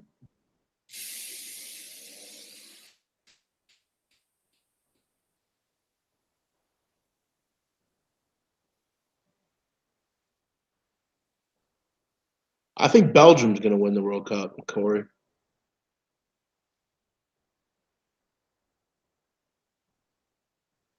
Edmonton Eskimos are starting to turn it up a bit. 17-14 at the half. We'll get you a second half number in a second. If I didn't get screwed over here, I could win big and roll this shit over. Did the St. Louis Cardinals lose? I assume they did, yeah. I'm gonna look at this. I don't really fucking want to, and I don't really know when I ever fucking learn, but I'm gonna look at it, and I'm sure it's probably negative because that's just how it is when I bet the fucking God. I fucking hate the Indians. Why do I bet on this fucking team? Oh my Are they God. losing the Oakland Athletics really with Bauer? Yeah, they're losing. That's 1-0, yeah. I mean, this team fucking is just preschool, man. Colorado up 1-0 right now. Mariners are up 3-0. I like the fucking Mariners tonight too. Fuck. Pirates are up 6-0 on San Diego. Okay, so let's move on here to so we're being. I like France, guys. I like France, and I like Uruguay, but I think it's going to be a low-scoring game. Like we talked about, take it just to advance, so you don't have to worry about the 90-minute shit. I don't think it's going to go to extra time with Argentina. I think Argentina blow, and France will show how good they are, and they'll win the game 1 or 2-0. Uruguay, Portugal. I see Uruguay advancing, but it wouldn't shock me, man, if the first goal came in 117th minute. I would play that prop, no goal in the first 30 minutes of the game as well. We'll post our props in the morning before these games. So let's move on to Sunday's games now.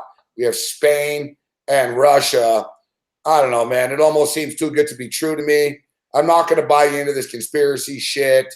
I know Spain haven't been perfect yet, but now is where, now the real tournament begins. I just don't see how Russia plays with Spain. You look at how Uruguay took Russia apart, and they actually were both trying in that game. And Uruguay aren't the most offensive team, and Uruguay fucking, we're all over them.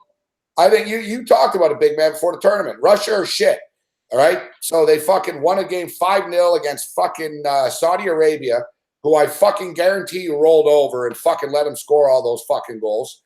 And they really, they beat Egypt. Fuck. I think they were exposed against Uruguay, and I think they'll be exposed again. Spain win 2-0, in my opinion. I'm gonna actually blow it up. I think they win 3 or 4-0. I think they beat Russia pretty bad, and I think this is one game that could go over the number. I think Russia will be ornery, let's say. I think they'll be a little dirty. Could see them get down to 10 men again. Maybe a penalty, something like that. I think over has a pretty good shot in this game. I think it'll be a lot of it towards Spain. I think Spain could put 3 by them. Wouldn't be totally surprised if Russia score on some bullshit or something. Yeah, penalty kick or something. You're right. 3-1 wouldn't shock me. Yeah, I think 3-0 is possible, though. I think that's the most likely score here. I think Costa will get on the board. Isco will get on the board. Maybe someone else. I think 3-0 is probable. And you know what? And we don't have to play the to advance here. Plus, you don't want to because it's minus 400 right now to qualify. So, yeah, I'm comfortable laying minus 160 with Spain, minus 163. Yeah, I would consider maybe even laying the goal. I mean, lay a goal there, get a little extra on it. Not if it lays such a big price. But, yeah, I mean, Russia's shit. I told you that. I thought they were they're not one of the, I don't think they proved to be one of the worst teams in the tournament, but they're pretty bad. Line is 3.5, man. It's in second half. I think Edmonton turns it up a notch in the second half. Edmonton, look, BC had a good first couple of drives. Edmonton's been dominating the game since. I think Edmonton turns it up a notch. Listen, man, what's Putin going to do? Fuck. Short of him poisoning the fucking the Spanish players to Spain before the night before, which I see Brazil are complaining about the beds. So, yeah, I guess we couldn't put it past them. I mean, we talked about it. Like, if I was Spain, I wouldn't be holding any fucking team meetings fucking inside. I'll put it that way. I mean, they're definitely being spied on. But Russia, I don't think, even if he does, if he doesn't do anything, Russia's a bad side. I mean, they'll beat up on, Armenia and fucking Kazakhstan and teams like Saudi Arabia. But Uruguay, Spain, they're different levels. It's different level football. Yeah, you're dealing with Spain here, guys. Like I said, 2-0. I'm going to lay to minus 163. We can argue. We don't need to argue about what the score is going to be. But I believe that Spain. Yeah, but I want to hear these guys' opinion because I hear people talking they won't destroy Russia. Why won't they destroy Russia? Russia stink. They suck. They're a bad side. They were shitty in the Confederations Cup. They're shitty in this. The only reason they advanced is because they had superior goal differential. Dude, Spain lost their manager a couple of days before the tournament. They did enough to get by. This team has been there, done that before. And when they fucking want to hang on to the ball, which they will, Russia's not even going to have the ball, dude. Spain are going to be in possession of the ball like 75% of this fucking game, bro. Like, dude, this guy's going to be mixing them around, running for the ball and shit. And Spain's going to beat them easily. This guy Euro's talking about whatever, but Spain fucking rolls them. Who cares about friendlies, man? This is the big time. This is the groups, the knockout stage of the World Cup. They're not going to leave any doubt. They'll win 3-0. Croatia and Denmark. Big Man was high on Croatia coming into this tournament. I know you feel as though they might have the best midfield in all of soccer in this. There's a lot of good midfields in this tournament, actually. But Modric and Rakitic, these fucking guys are fucking good. Especially Modric's been a stud. He's carrying them. It's hard to criticize Croatia. They've looked good in every game they played so far. Yeah, they're definitely the best midfield in the tournament. I think this is the best bet of the weekend, really. I mean, even in the Monday's games, I think they're superior at every position. I think they are a team that is really a team you got to look out for. I mean, they got a pretty good defense. Did a nice job all tournament of keeping goals out. They were clinical against Argentina, just fantastic. You mentioned Modric, and you got Mandzukic up front. You got a pretty good goalie, good defense. I'll tell you what, Gabe. Also with Modric, I was talking with Nigel Seeley. He's a guy we do videos with at SBR. He was. We were talking about the golden ball today on one of the videos, and he mentioned Modric at 12-1. Might be a real good play, the player of the tournament. Modric has been fantastic so far, I think. I think he's been clearly one of the best players in this tournament. Croatia, you'd think, will go pretty far here. He might be worth a look at 12-1 to win the golden ball. Yeah, I think they beat Denmark 2-0. I think it's very clinical. I think they take care of business here, very much like them to win in full time. I laid the 110. I agree. I'm seeing 118s right now. I think Croatia Croatia advances. So leads us into Andy's Brazil, and Andy's been on Team Brazil since day one in this thing. And, you know, I had my doubts, but they've responded. You know, I don't know. Like I said, it's tough to judge these teams. No one's really turned it up a notch yet. But, you know, Mexico's in tough here against Brazil. You know, Mexico's going to do their best, but you know, I see Brazil winning 2-0 here. Yeah, I mean, you have to figure this will be the end for Mexico. A pretty good side, though. They definitely were better than I thought they'd be. I think Brazil. Very good at the counterattack, Mexico. Like, they'll come at you, fuck. Well, it's that They'll midfield. push the ball up. You know, Brazil pushes. Mexico's going to be looking to attack, right? That's their thing. Yeah, they have a guy in the midfield, Herrera. He's going to be a guy that's going to get a big contract for a big team because he's a really good player in the middle there. But, you know, Mexico's been honorable. They played well. Their crowd's been great. But I think Brazil, this is where they start turning it up in this tournament. You know, Neymar hasn't been the guy. Coutinho's actually been better. Other guys are stepping up. That's what's so great about Brazil. You have so many guys that can do it. The only thing, Gabe, that Mexico will win tomorrow or this weekend, they will win the National Anthem World Cup because they have the best national anthem for sure. Oh, Mexico. Why don't you play that for us right now? I'd like to hear that. I got to send you that video of the lady blessing the players. I actually saw it. It's great. Hey, she puts her face on. She puts her hand on their face. Yes. This is Mexican lady. She puts her hand on the face. She has a big screen TV. Like, the players' faces are big. Yeah. She sold them beads. And she blesses each player during the anthem and shit. It's fucking hardcore. Very good. It was awesome. I love seeing it. It's definitely the best national anthem for sure in this tournament for sure.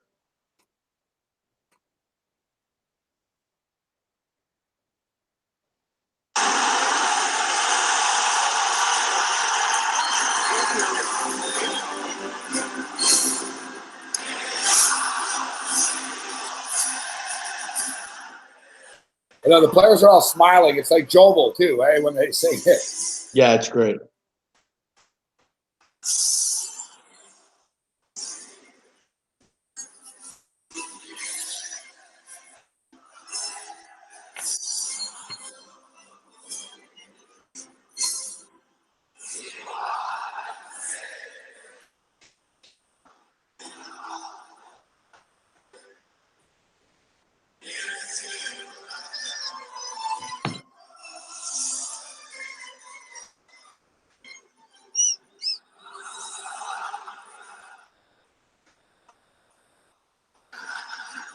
The Mexican coach is the best. The old coach is fucking. The bigger guy? Yeah. Yeah, it was great.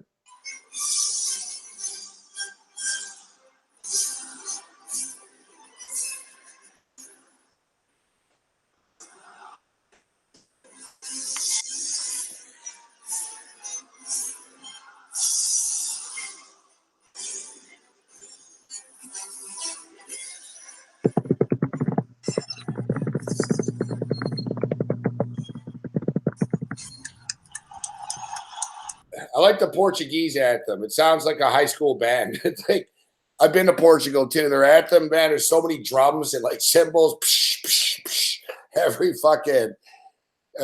couple of beats. All right, so Sweden and Switzerland.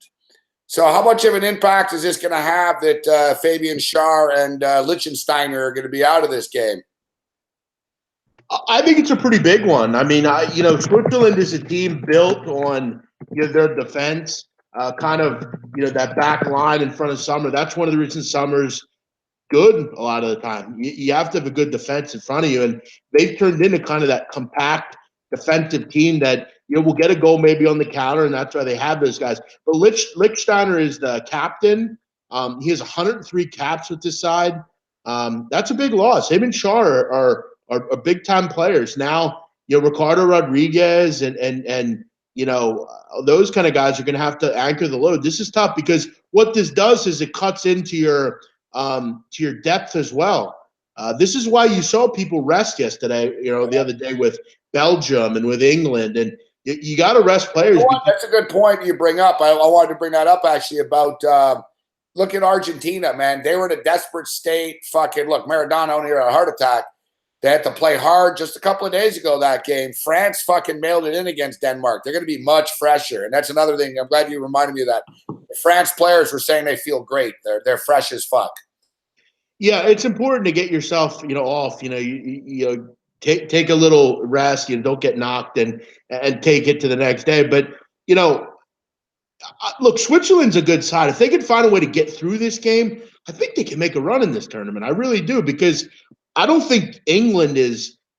It's not like they're not beatable. I think they can beat England. Switzerland could be a real worth play down the road where you maybe throw a future in on them. They have the attacking players. I mean, Xhaka and matches, they haven't lost it now. I got frustrated with the game the other day at Costa Rica, but to their defense, they knew that they only needed a draw, right? So they weren't really in full panic mode, but they're a tough team to out. To me, the Switzerland are going to, if you're going to beat them, it's going to end up in penalties or something.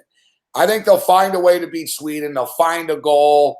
I don't know at what point, but they'll find a fucking goal at some point, and they'll have enough to get past Sweden. And then, as you stated, England, well, we'll get to England if England gets past Colombia, but if Rodriguez is out, they will. I see Switzerland advancing, but I'm not really in a hurry to bet it in regulation. Yeah, this is a stone cold to advance play. I think a lot of the chat is correct here. I mean, you're not going to be able to bet a lot of under 2.5s in this tournament. There's just no value. 25. That's actually not bad odds for this. Yeah, I mean that's for under 2.5. That's pretty good. That's what you're going to have to lay. I mean, you're going to get obviously value in betting overs, but overs just don't come in much. You're going to have to kind of tailor it to 1.5. Do you think this is a 1-goal game? I think Sweden. You parlay the 2.5s. You know what I mean? You parlay this and another 2.5. You're going to get plus money and stuff. That's not bad, Sure. I mean, look, Sweden's a nice side. I just think for me, I want the little bit more experienced team, the team that's able to kind of create their chances. And I think the Swiss can do that. They just need to be able to get through these defense issues, because those two being out are big. I mean, you're going to cut into your depth, but luckily this is why you have a large team. You're going to have the ability to fill in. But I think Switzerland will beat Sweden. I'll take them minus 135 to advance. I think they could be a real team to look out for down the road. I agree. I'm big on Switzerland, even though they just fucked me for $1,000 2 nights ago. Belgium and Japan. Actually, we skipped that game. That's the nightcap on Monday. So Monday at 2:00. Belgium and Japan. This is the highest favorite on the board here, minus 250 in 90 minutes. Fuck. Yeah, listen, Japan are tough, but they're going to be overmatched. Belgium are living up to the hype. They haven't in the past lived up to the hype.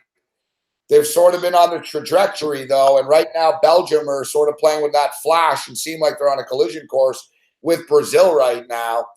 The only question is, so do you lay a goal and a half here? How are you approaching Belgium and Japan? Yeah, I mean, you look at the charmed life that the Japanese have lived. I mean, they really have no business in this round. And, really it was a shame that the Senegalese got kind of screwed here. I thought they were the better side. Thought they'd been a more interesting side as well. The rules coming in. Yeah, but here's the thing with the rules. I mean, we can say we don't like the fair play rules and stuff, but listen, until someone gives a feasible way to change it, you're just going to have to accept it. I mean, it is what it is. You can't. Unless you have an idea on how to fix it, what are you going to do? Flip a coin? You can't do that. So you're going to just have to do whatever's second best. This is the blowout of the first round to me on the group stage here, out of the group stage. I'm laying 1.5 goals here. I think Belgium win 3 or 4-0. And I'll tell you what, Gabe, this is a big-time game for Romelu Lukaku. I have him 20-1 to be the top goal scorer. I think he can grab at least 2 in this game. Belgium are well rested. I think they take out frustration here. It's not anymore of let's rest guys. Let's fucking pound teams in submission. Exactly. Let's show teams the deal. Show them the door. We don't want any funny business late. Let's put up 3 here. Listen, if they put up 3, this game's over because Japan's not scoring more than 1, if that. I'll tell you what, and if you have the ability to bet this, I think this could be the nap of the tournament, the best bet of the entire tournament. Belgium in the over 1.5. You can find it at Coral, Ladbrokes, a couple other books overseas. You can get it at 1.75, so about minus 130, 125. That's the best bet of this tournament. This will see over 1.5 goals. Belgium will win. At worst, this is 2-0. Yeah, I think Belgium should win 2-0, maybe 3-0 as well. Comfortable. Listen, Japan are going to play ultra defensive, right? But eventually Belgium will break them down. This is good parlay material. Listen, if you have to as well, guys, the Monday parlay, just simply here, Brazil and Belgium's plus 110. That's not bad. You're getting plus money at least here. The Brazil-Belgium parlay, plus 110. We talked about Switzerland and Sweden, the total at 2.5, minus 225. I don't mind this either, getting a head start on that minus 225. So I'll play Belgium to win, and then under 225, that's plus 102. If I throw fucking Brazil in this, suddenly it's plus 203. I'll tell you what I'm going to do, Gabe. At the end of the breakdowns for all the games, I'm going to do a parlay on the air here. I'm going to do a 1, 2, 3, 4. I'm going to do an 8-team parlay here at the end. I'm going to put it in for $50. I'm down with the parlays. I'm going to mix it up, though, because there's going to be an upset along the way, as I fucking learned with the Germany shit. And that was the only one that ended up costing me. So, I'll put together a parlay here of who I think is going to advance, but I think we're safe for sort of mixing it up. And I'm going to put a couple of unders in here. All right, so Sweden, Switzerland, we discussed. And finally, the last game here, Colombia. Now, the number sort of, I think, is out of whack here. Colombia plus 300 seems like that's, I don't know if England should be a plus 110 favorite, in my opinion. I think England, are sort of like Alabama or one of these sort of public teams that, you're not getting full real value because so many people are going to bet them. And I'm looking at Bet365 now. That's actually a British book, so it's a little skewed. But if Rodriguez, I don't know. They have till Tuesday to get him fit and ready here. So what are you hearing about Rodriguez? Is he going to play or what's the deal? I've heard through various reports that he's not playing. I think it'd be very surprising if he plays. Look, this is a huge game. And obviously medicine is marveled nowadays, and these guys have the best of the best as far as trainers and people like that. But I think it's a race to get him fit. And if he doesn't play, I don't see a way they can win. He's important to them. He's important to everything they do. They have good players without him, but it's just I don't think it's feasible against England. England's playing good football right now. They're well rested. Harry Kane is probably the third best player in the world right now. They have a pretty good midfield. I think defensively they've been just fine. England's a good side. I don't think without James Rodriguez, I don't think there's any way they can beat England. And the fact is, Colombia, they really haven't been great in this tournament either. They've been okay, but not great, the first game was a little skewed. I think with James in there, I think they're really good. But without him, I don't think they're very good. The only thing is, of course, England has been known to underachieve in the past, right? Yeah, that's kind of the thing. England is known to underachieve, but I think they don't have a ton of I don't think people are expecting much out of them. They don't have the same pressure. I don't think. I think people are just kind of let's just see what happens with them here. And I think at plus 110 they're a pretty good play. Without James Rodriguez, I think they'll beat Colombia in regular time. Big man on campus. Nova Sports Network. That's a new one. That was like Nova Scotia Network or something for a second. Nova Sports Network. Yeah, well, obviously, yeah. It's like we don't know. We don't know who's fucking playing yet in these games, right? But it's back to grievance time. Duncan F. Glad that Serbia didn't qualify, so we don't have to keep hearing big man's personal vendetta against them. It's not a personal vendetta. It's a cultural vendetta. Okay?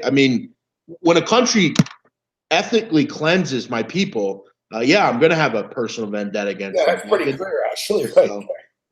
So, again, whatever you have as far as that's concerned, I'm sure you had to hear about it. Maybe you should say a prayer for all the victims of Slobodan Milocevic's reign of terror against the Albanian people. Maybe you should say a prayer. Yeah,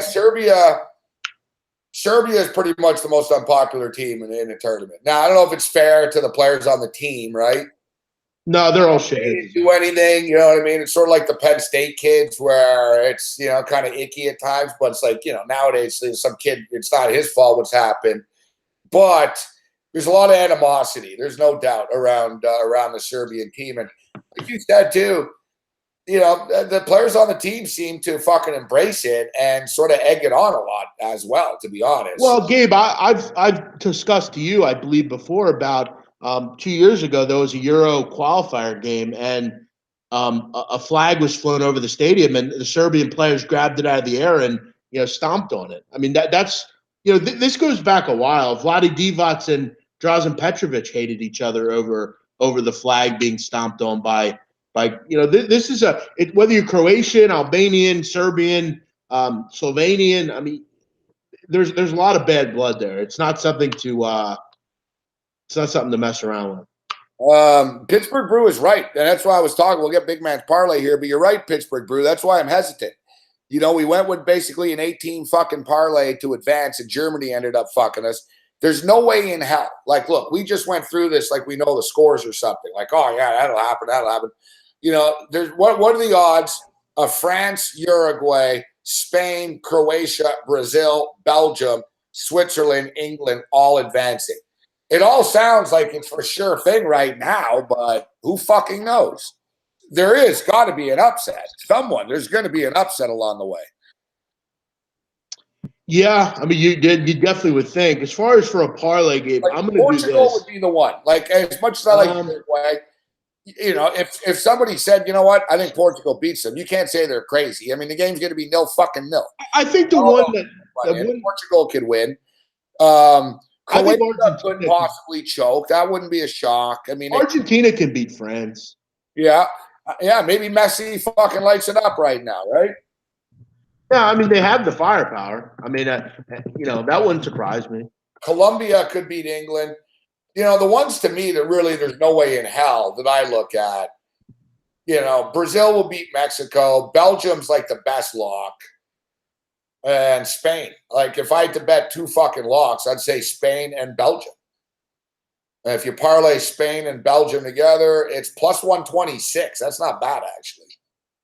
I took France to qualify, under 3.5, Uruguay, Portugal, Spain to win, Croatia to win, Brazil to win, Belgium -1, Switzerland to win, or actually Switzerland to qualify, I'm sorry, and England to win, plus 47.64.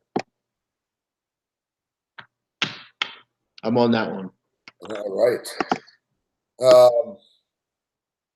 I'm going to just sort of attack with sort of mini parlays. So, like tomorrow I'll go with the to advance. So France to move on at -163, and then I'll parlay this with Uruguay. Let's see, Uruguay. Can I get Uruguay to qualify any under? Would they let that? See, they have the result and total goals, but that's in regulation time. Uruguay to advance minus to qualify. All right, even this is pretty good, guys. This is my play for tomorrow for you. France to fucking advance. Uruguay to advance. Plus 208. Like it. That's pretty nice. That's not bad. 2 games plus 208.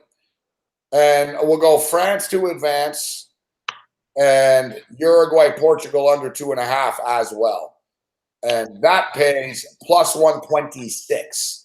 So we've got a couple of nice plus money parlays tomorrow, guys, coming out of the gate. And I think we can hit this. France just to advance and Uruguay to advance. And then another one just in case, because to me, I think France is beating Argentina. But it wouldn't shock me if Uruguay lost to wouldn't shock me if Portugal won somehow, like 1-0 or something. So that's what I'll be doing tomorrow. Hey, Gabe. Did you just get a text from Mick? Why? Is he sending text out now? Could have sworn this is your number. Wait, never mind. I don't know where my phone is. Yeah, Gabe. It is you. Who the fuck is that? Shy Picks? What the fuck's he texting me for? Holy fuck. Hold on a second. I just heard my phone fucking buzz.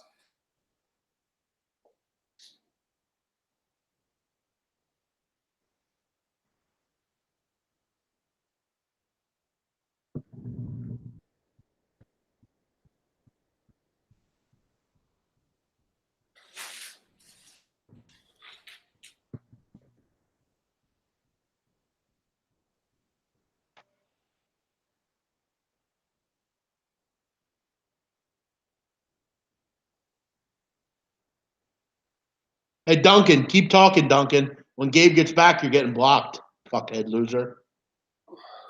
Get ready for the boot, dickhead. Get Duncan the fuck out of here. See ya, Duncan. Gabe owes a bookie his money. Oh, yeah. Oh, Duncan. that's hilarious. See ya, Duncan. Fuck you. Actually, I think Taylor Stevens should buy me a new phone. She cracked my screen. Are you out there, Taylor?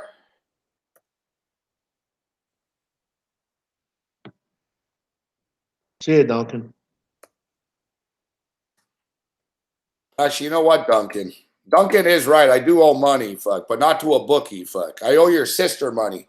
Like, she was over, the other night, and shit got pretty crazy. She did some pretty nasty things, so. Hey, she's a real hooer. Yeah, shit got pretty crazy with your cousin and sister. So you're right. I do owe money to them. My apologies. Tell them the money's coming. Your rent money will be there soon, pal.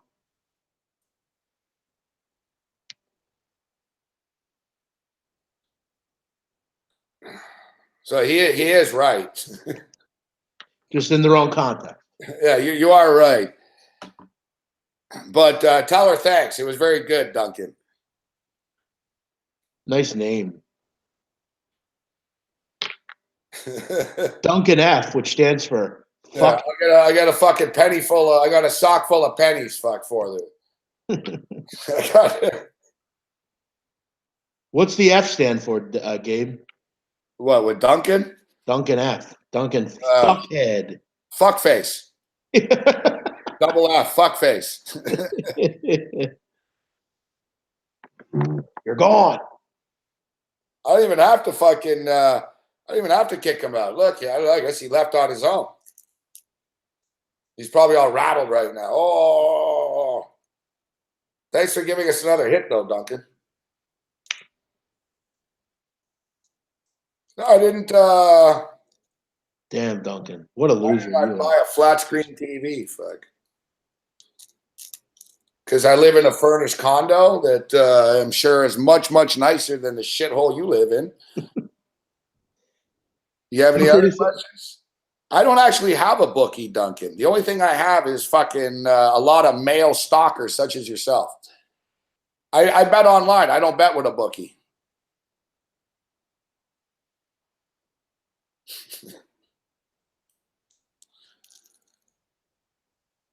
My TV's actually working fine, to be honest.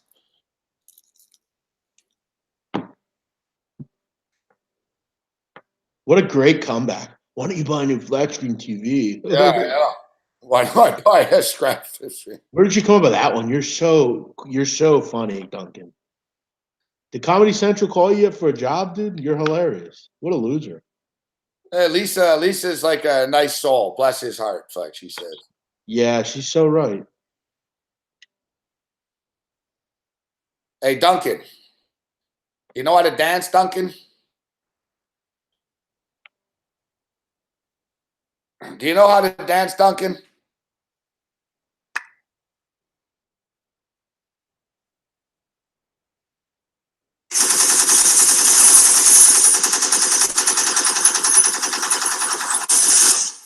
You're gone.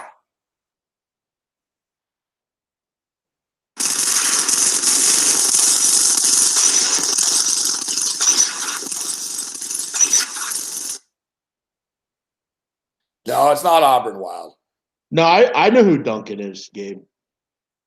It's not Auburn Wild. Stowe Marino for sure. There's like two or the three of the same fucking psychos. I don't know. Like if he thinks he's hurting me because I didn't buy a new flat screen TV, And in fact, you know, you got to be pretty stupid to buy a TV nowadays, Duncan. But I'm not going to waste my time talking to you. Are you getting texts right now, Gabe? But thank you, Duncan, for watching us every night. Even though I say I hope you get hit by a bus. You know what's amazing too? Like if I was watching a show and the host of the show said that I fucking jizzed on your fucking sister's face and I hope you get hit by a bus, you figure the guy would stop watching. But it's amazing. Like whatever we say to this guy, you're still a fan of mine. Like I really don't know what to do besides come to your house and shit in your fucking mouth at this point. Like, is that what you need? You need me to fucking like shit on you? Is that what you want? Like Gigi Allen, you know? You're obviously a major fan of mine, fuck, because no matter what I do or say to you, you don't go away. So if you want, I can like save my feces and fucking send it to you if you want. Like, I really don't know. Like, oh, we got one thumbs down. Definitely Duncan. Oh, no. You know what? That really sucks because I got a fucking $5,000 bonus if I got through a show without one thumbs down.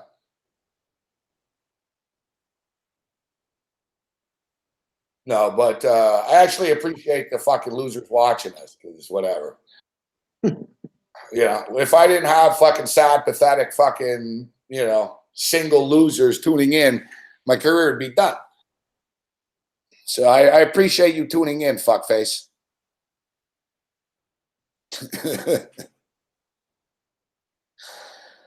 And how long will it take them to create a new account to log in here? Probably not long. All right, looks like Edmonton's about to punch one hitting in here right now.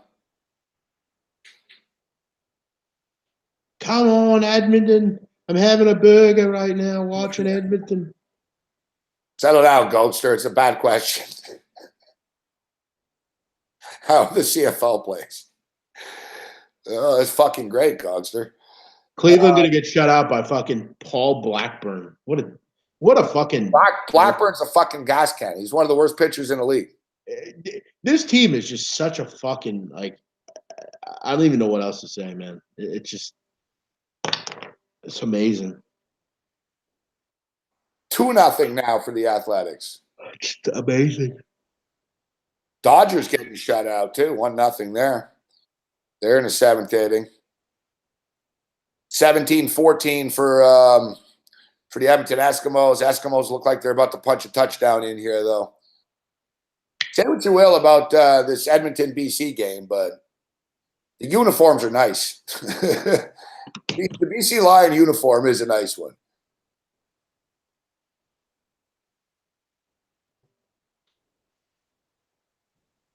So we got some soccer at 10 a.m., gentlemen.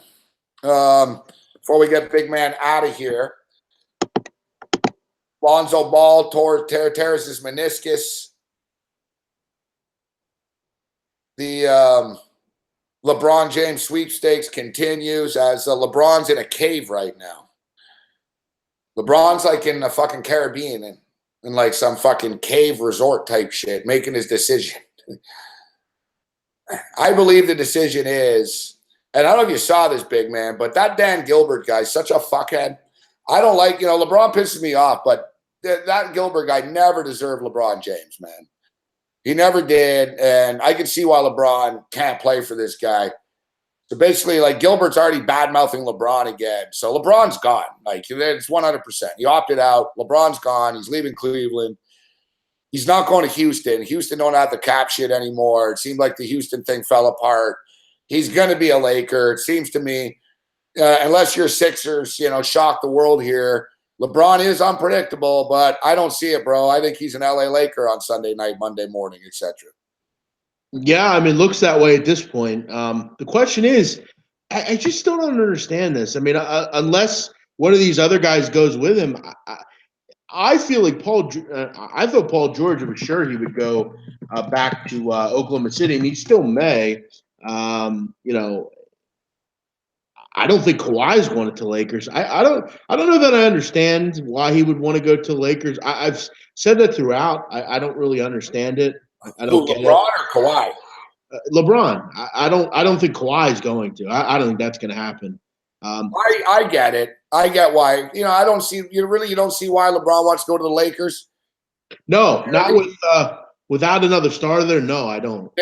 He's going to get Paul George there, and once LeBron's there, a bunch of dudes will go there. Does that make them I guess if DeMarcus maybe goes or something, but like with Paul George and LeBron, does that make them are they a great team? I don't think it's much different than his current situation. Me personally, I think Paul George is overrated. I'm not a big Paul George guy. Sure. I agree. He's good, but he's not a star, right? He thinks he's like this mega star. You're right. Like, what did he do for Oklahoma City? He was all right, but it was Westbrook's show. George never put him over the top. In the playoffs, he sort of disappeared. Paul George looked better than he was on the Pacers, I think. And truth be told, look, the Pacers were a much better basketball team with Oladipo on the team instead of Paul George.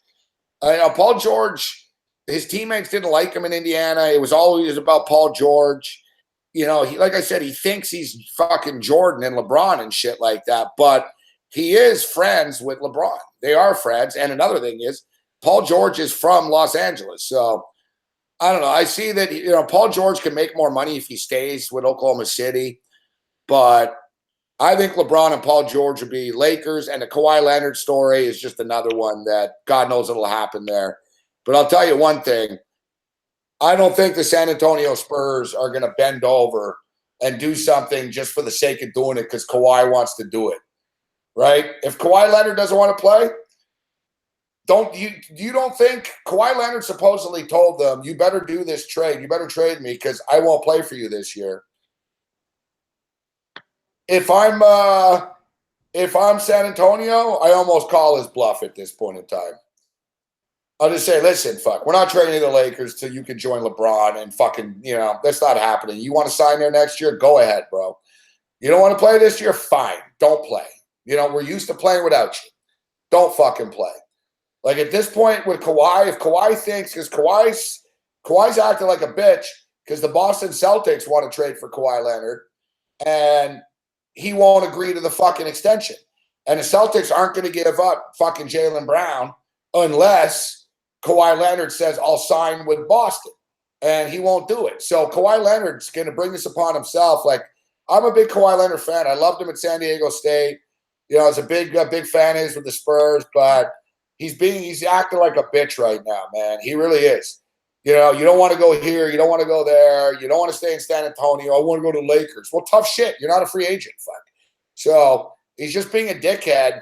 Like I said, he didn't play in the playoffs 2 years ago. He didn't play at all this past year, barely at all. So what difference does it make at this point in time? Like, if I'm the Spurs, I really am not getting held hostage by Kawhi fucking Leonard, man. He can go fuck himself. And if he wants to sit out a year, bro, sit out a year. We won't pay you. Good luck with that. Have fun. I've been fairly pessimistic lately on the Sixers. I think he'll end up going to the Sixers. I think the package that they want, I think the Sixers will give them.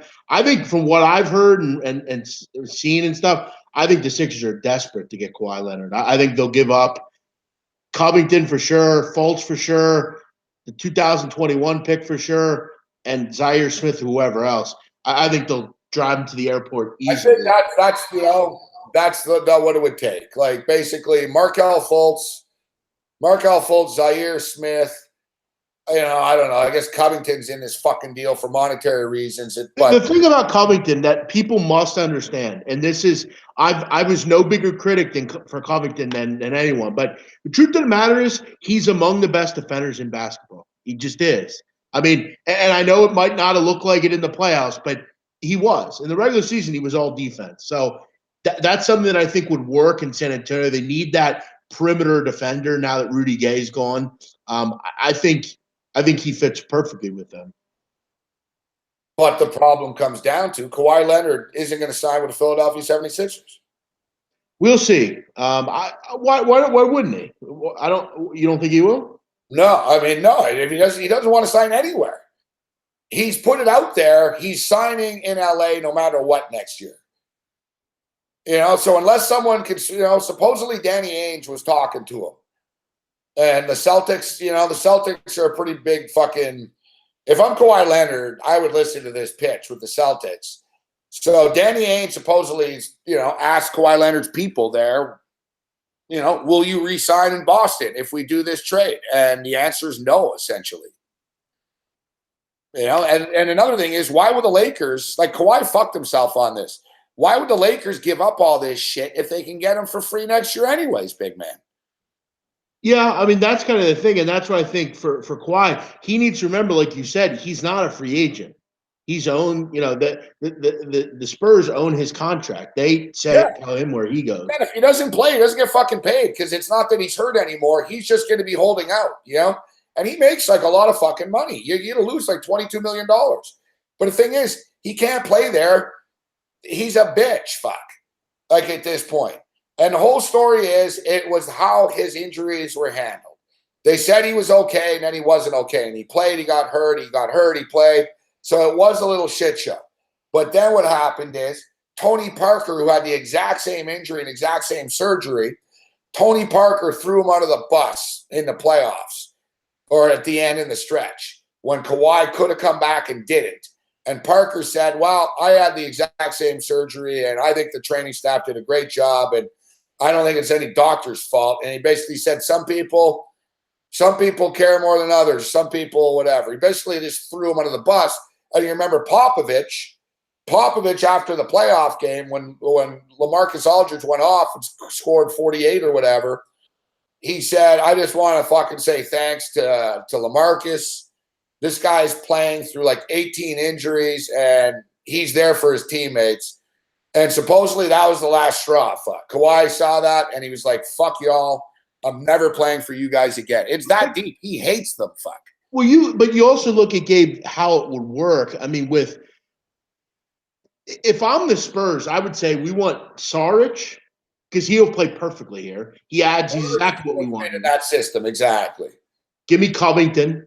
It could be well coached, good system, like you said. Good. And at the end of the day, we can knock Covington, and people will say he's not any good, but he's a great defender. Intriguing to them, And then Smith's a hell of an athlete because the Spurs need to get younger, right? So that helps them get younger. I see that, but Kawhi Leonard is a free agent. So there's Kawhi. If you do this deal, big man, would you do all this on the risk? And if Kawhi said, we'll talk after the year, I'm not going to promise you, but I will play for you this year. Do you do the deal?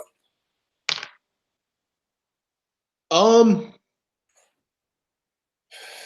It's a 1-year rental. No, I wouldn't, because I don't think that. I don't know that right away. If Kawhi comes to the Sixers, I don't know that they win automatically because because cohesion always hits the team, no matter who you are. I do agree with Jazz here. I will notice this, big man, that it is funny now you're pimping up Covington because you fucking Listen, tweets of you who have said he's the worst player in the fucking NBA. No, I think Covington was a useless player during the playoffs. And I made that clear. I just said that. I think during the playoffs, he was an awful player. But he is a good defender. That's what he's known for. I've always said that. I think he was disastrous in the playoffs. I've always made that clear. But I do he has been a good defender in the league. And that's never been a secret. I think he'd fit with the Spurs pretty well. But no, I wouldn't do that deal. If he's not going to sign with me long term, then I don't do it. The Sixers, though, you're right. They definitely are being aggressive in that. I think the Sixers see that they're really good, but it's not enough. You know what I mean? Embiid and Simmons, I think they see we need one more big piece here. And I don't know. And another thing with Kawhi Leonard is he's fucking hurt all the time, right? He is. I mean, he got hurt. He is. He's hurt a lot. It's been 2 years of constant injuries with this guy. I don't know how healthy he is. It's a tough deal to make right now. There's no way in hell I would do that deal for 1 year. No way. The only way I would do it is if he signed. There's no way I would give up that much. Another thing, Markelle Fultz and Zaire Smith and all these guys, they don't make a lot of money either. A touchdown Edmonton. Shit's opening up. 29-14 right now. It's about to be 30-14. All right, so There's all kinds of crazy shit out there. What's Paul George going to do? You got Kawhi Leonard. You got the DeMarcus Cousins stuff. I think Cousins going to stay with the Pelicans, but I don't know. I mean, here's what I think's what happened going to happen. LeBron will go to the Lakers. Paul George will stay with OKC. Kawhi, I don't know really at this point. I really don't. I know. Because like, it's not like the Spurs are like the Brooklyn Nets or the Sacramento Kings. They're not going to do something tomorrow or before the first just for the sake of it. There's no rush, right? There's no rush for them. The season doesn't start till October. And that's the thing. They have leverage. Yeah. They do and they don't, because Kawhi fucked the leverage up by running his mouth publicly, or at least letting this shit get out. Because if Kawhi Leonard would have shut the fuck up, they could have it could have been a lot easier to do this, right? But it turned into such a shit show. And Kawhi, I want to go to the Lakers like some spoiled kid. Well, that's not the way the NBA works. Fuck. You got to wait till you're a free agent. Then you can go to Lakers. And now we're fucked. We can't trade you. Everyone knows you only want to go to Lakers. Like Kawhi, you're getting a lot of bad advice right now, bro. I don't know who's in your ear, who your management team is, but they're not doing you any favors. His uncle. Is it his uncle? Yeah, his uncle is pretty, because Kawhi's a pretty quiet guy. I mean, I know he is. And supposedly it's his uncle. His uncle is it. His father was killed when he was a kid. The Spurs are blaming the handlers. They're saying that it's out of control, that Kawhi's handlers are fucking poisoned his head with bullshit, right? It's his uncle. He is an uncle that's pretty much involved. I love Kawhi Leonard too. I'm a big fan. The thing with Kawhi is he has the same look on his face all the time. Like even the Spur players, the teammates who said that, they said, "Man, the guy's fucking quiet as fuck." They said he never talks, and you can't tell if he's happy or sad. Like you don't know what this guy. He doesn't never talk. That's the same look on his face all the time. Great basketball player. So I don't want to shit on the guy, but the thing with you, Kawhi, is you've got one more fucking year. I get his point though. Like you got to look at it from Kawhi's standpoint. He doesn't want to play for these people. Right? So I get that, but you got about 23 million reasons to play for them, fuck. Yeah, it'll be interesting, Gabe. I know you and I will talk about it. It's always interesting. I wonder where he'll go. I hope he'll come here, but I've kind of accepted. I don't think they'll do anything, and that's just typical. Well, at least they're trying, fuck. The Raptors are just sitting on their fucking heads right now. I don't know what the Raptors are up to. Yeah. I saw who are the Raptors there. There's one player. He actually wasn't terrible, fuck, that they were looking at. Which it surprised me. It was a guard, fuck.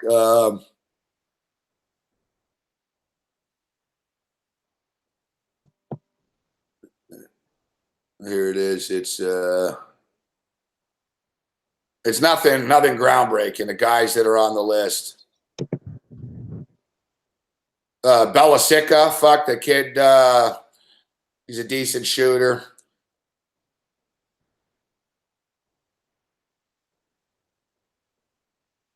Oh, it's Aaron Aflalo. Supposedly the Raptors like Aaron Aflalo. And this is pretty crazy right now. This is pretty fucking crazy. And I'm not opposed to this, but I don't know what you think, Raptor fans. I know we got Raptor fans here, but there's actually a rumor right now that the Raptors fucking are open to signing Isaiah Thomas. Because Nick Nurse, the new coach, wants to play run and gun, right? The Raptors, from a total perspective, the Raptors are going to play a lot more overs next year. The Raptors are really going to pick the pace up. Like, that's the thing. Like, Masai Ujiri came from the Nuggets. He's international. He wants a run and gun shit. Dwayne Casey sort of goes against his nature. I can't see Isaiah Thomas fucking on the Raptors, but it's interesting that it's a good call by Goldster. Lou Williams is on the Raptors. He was instant points. They could tell fucking Isaiah Thomas, you're coming off the bench, bro, but you're going to play 24 minutes a night. Isaiah Thomas can fucking score, man. The guy is instant fucking points. He's like instant like hot chocolate. You shake it and fucking. But the thing is, he's a defensive fucking sieve. You know. Yeah, I'm not opposed to it. We're not rebuilding the team around Isaiah Thomas. And the thing is, Isaiah Thomas has been humbled. So his deal is he's either going to have to accept a fucking deal with a shitty team like the Nets or the fucking Kings or something, or, you know, that's what they were saying here, that the Raptors are going to offer him fucking not a crazy max deal, but if he wants to fucking play, they like him.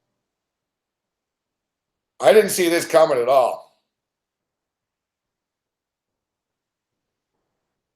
I see it. Raptor fans in the chat are against this. They don't want Isaiah. They're not getting DeMarcus Cousins, Paulo. DeMarcus Cousins wants a max fucking deal. Like, he's not fucking around. And he's told people this. Unless you're offering like the stupid amount of money, he doesn't want to hear from you. I'd give it to him. I was talking with someone today. They brought up DeMarcus Cousins is 1,000% about the money. He doesn't care about what team or the situation. It's money. So whoever offers the most money is going to get the call. He'll pick up the phone for. And the Raptors just don't have the money. The Raptors, quite frankly, just don't have the fucking money, man. Unless Masai Ujiri can convince someone to take fucking Ibaka, we're fucked. Like, the Raptors have like very little money under the cap here. Yeah, Ibaka makes $22 million a year, man. Imagine instead we could just give Cousins fucking 30 or 35. We're getting fucked. He's fucking stealing money from us, Ibaka. All right, big man. So, all right, Gabe. Always a pleasure. You doing a video in the morning before the games?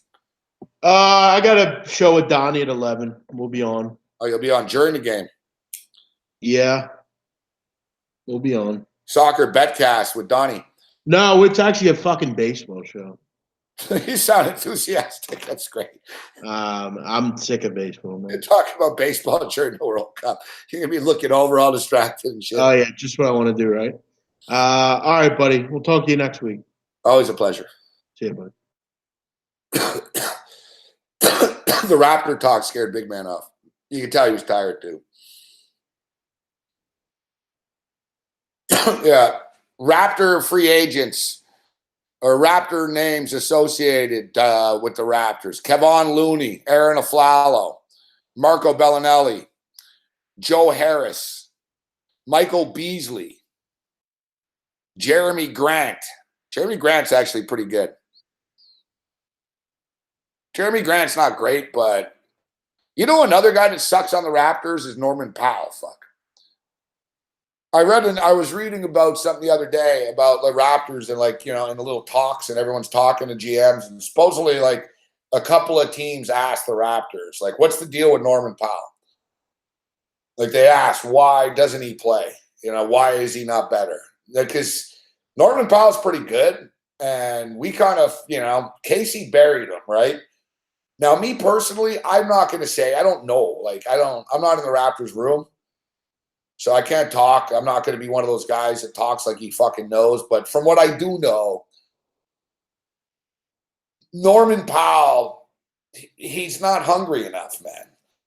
Like, the bottom line is, man, it seems like he just wants to get laid.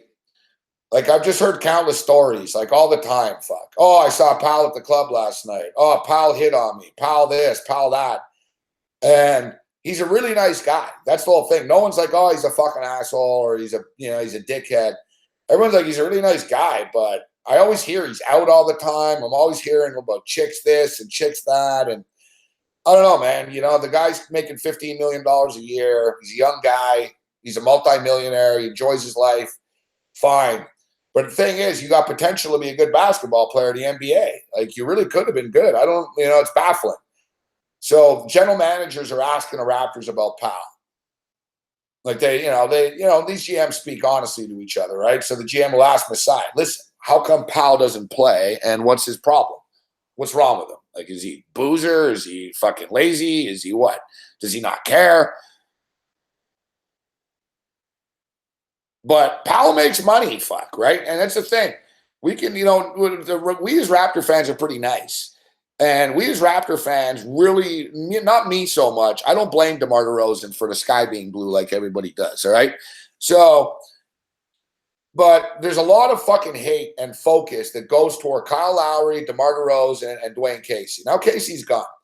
The fact of the matter is, there's a lot of other dickheads on the Raptors that are fucking making a lot of money that don't contribute enough, man. And they don't get called out for it. Like Norman Powell, there's a reason why Powell's on the fucking bench. And they're like, well, it's not well, they don't play him. They don't play him because he's not hustling in practice enough and shit. Right? It's like a domino effect. Powell just doesn't give a shit. So if Powell doesn't give a shit and Ibaka fucking, and I don't know what Ibaka's deal is. He's another one that really let me down, man. Like Serge Ibaka is good, okay? And you're not even that old, bro. You're like 31 years old. You've been in the league a while, but you're only like 31 or something. He's 30, 31 years old. He's not old, Ibaka. And you just quit this year. You know, we gave you the money and you you stole the money. You know, like I hate to say it, but you did. Like you fucking mailed it in the second you got the contract.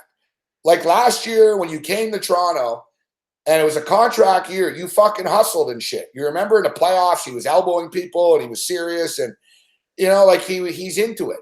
The second you got your fucking big fucking $70 million contract, you fucking went soft. And, you know, I remember reading an interview with him in the paper and he was talking about how much he loves Toronto. And like for real though, not like the team and shit. He was like, you know, I've lived in a lot of places, and he was talking about how the NBA, he lived in Oklahoma City and Orlando. And he said, you know, I love Toronto. I was in Oklahoma City before in Orlando. And he goes, you know, he's an international guy. He's from Spain, but he's from Congo, but he grew up in Spain. So he goes, you know, Toronto's an international vibe and it's a world-class city and it's culture. And he goes, I think I'm going to live here. Like Ibaka's talking about staying here and shit. So I remember seeing that and thinking, this is great. Fuck. He fucking loves it here. He's a good player. He's really going to help us. And I don't know. Evidently he likes it here so much, he decided fucking not to play basketball and fucking go sightseeing every day. You know, I don't know what it is. And another one too. I think he's just banging chicks and more interested in just like the Raptors have too many guys that aren't hungry enough. That's the thing. And to me, the bullshit, it's over. Fuck. Like I mean, I've had enough of it. Like, you know, and Nick Nurse supposedly is going to be much more like direct with the players.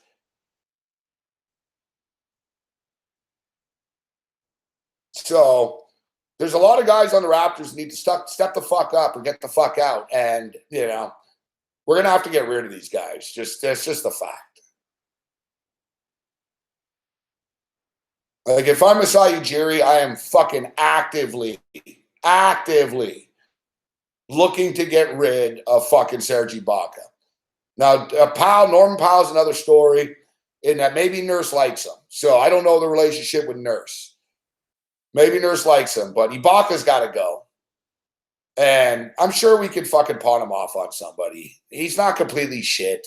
And don't forget, the NBA is a weird league in which teams like to take on shitty contracts, right? Because they need to spend the money. You know, we could pawn him off on the Sacramento Kings or the Brooklyn Nets. Fuck. That's why I was pissed off. Who did the Brooklyn Nets get? Fuck. They got a fucking, it was just like Ibaka. Someone beat us to the punch by pawning someone off on them. I don't know, man. You know, the Raptors have been pretty quiet. It doesn't mean they're not up to anything.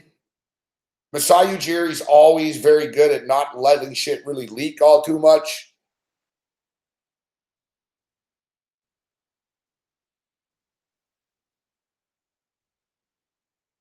They really just don't have a lot of money. As it is right now, the Raptors have $8 million. The fuck is that in the NBA? They have $8 million. They need to get rid of someone. Like, there's no ifs, ands, or buts about this. I'm not abandoning ship on the Raptors. I'm not saying we need to blow the fucking team up. The Raptors are good. All right. But they need, if they're gonna get to the finals, they need another star player. And I'm not seeing a star player coming in the next couple of days, but they're gonna have to do something. You know? Colangelo got fired for his burner account And one of the things that he talked about in his burner account was Masai Ujiri. And he basically stated Masai Ujiri is a hero in Toronto, but what's he actually done? And he's got a fucking point. You know, Masai Ujiri got fucking heralded for fucking trading Rudy Gay. Okay, good. You traded Rudy Gay. That was a while ago, and there really hasn't been anything since. There's been a few hits and misses with draft picks. And he's not a bad GM, but he gets treated, and even I've treated him really nice. But the time is fucking now, bro. I mean, if every teams are trying to get better, not everyone's trying to get better, but if you're for real, if the Raptors are a real organization and they're a real contender and they're trying to compete with Philadelphia and Boston, then they're going to have to do something over the weekend. So you better be on the phone right now. And all this Drake shit. Like, when's Drake going to help us get players? Oh, Drake's our ambassador. It's going to be great. Well, how is it great? It seems like it's a one-way relationship. Seems like it's a one-way relationship, that it's great promo for Drake. So what? The Raptors have a Drake night once and a couple of teenagers show up to a game? Like, how's that help us? Raptors sell out every game anyways.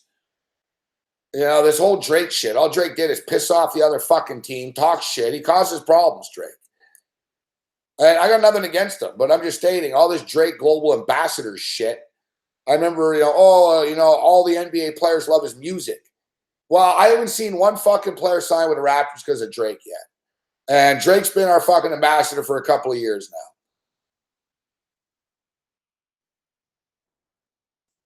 You know, what does Drake do for the Raptors? Besides get free publicity on national television.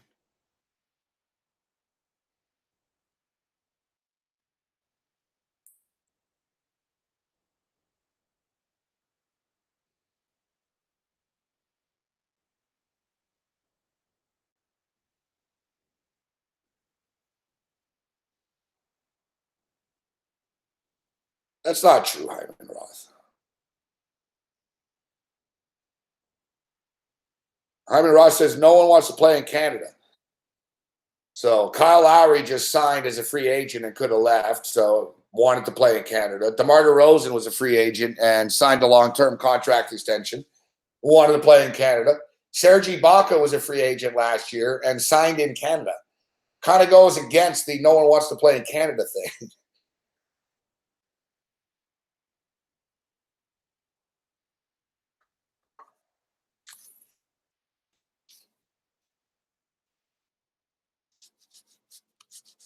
I don't know. DeMar DeRozan's the 5th leading scorer in the NBA the last 2 years.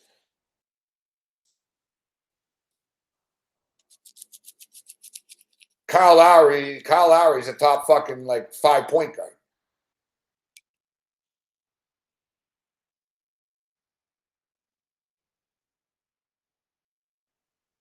LeBron James fucking had Toronto on the small list of the cities, he wasn't going to come here, but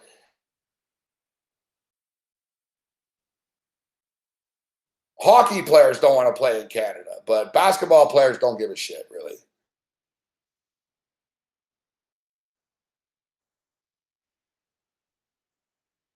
There's so many well,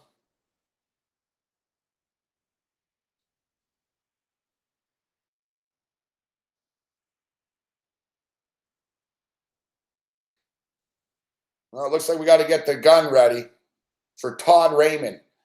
What do you want us to talk about, Todd Raymond? Hey, look, everybody, Todd Raymond's here. Let's talk about what he wants to talk about. Todd Raymond doesn't like the conversation. Hyman Roth is a Raptor fan. They'll never get LeBron, Steph Curry, or Durant. Wow. Yeah, I know. Fuck. Because we all thought that,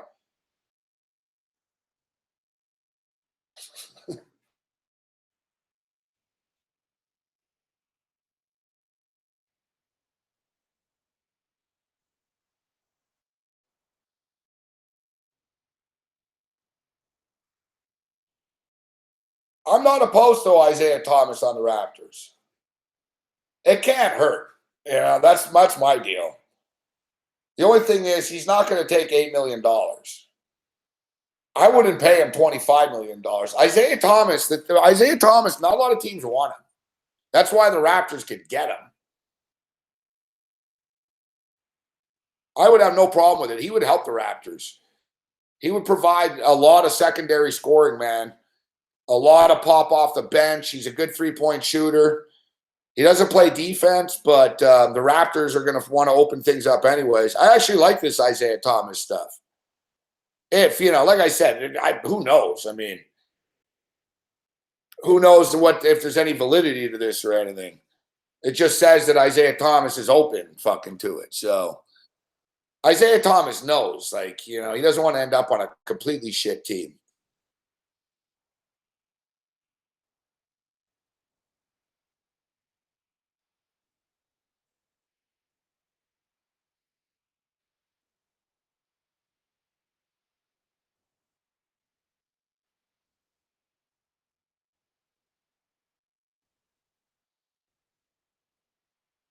DeMarcus Cousins, it'll be interesting to see if the Dallas Mavericks can make it work. DeMarcus Cousins, it seems to be 3 teams with Cousins. He stays in New Orleans. He goes to the Dallas Mavericks. Yet for one reason or another, the Dallas Mavericks seem hellbent on fucking DeAndre Jordan. And remember, DeAndre Jordan already left him at the altar before. 38-21 in the football game with 10 minutes left. This game's going to go over. It's real track meet here. Here's BC running down the field now. Entertaining game.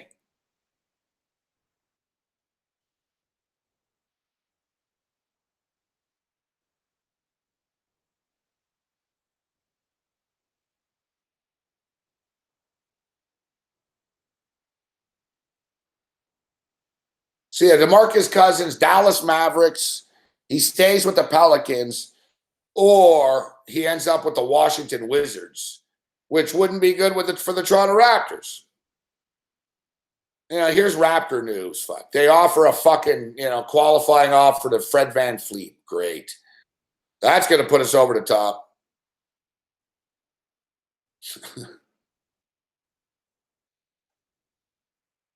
VanVleet is good, though, and he's going to play for $8.6 million this year, which is pretty good.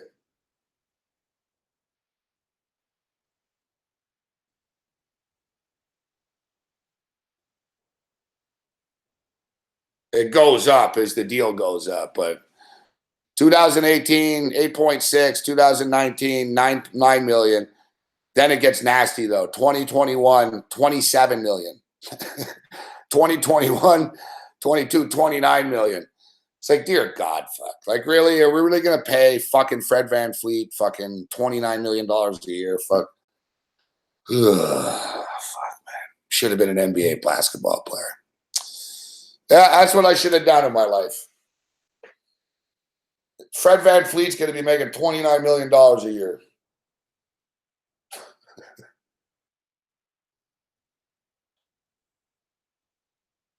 As I stated, it balances out, though. So it's really 57 million and 17 million. So $74 million.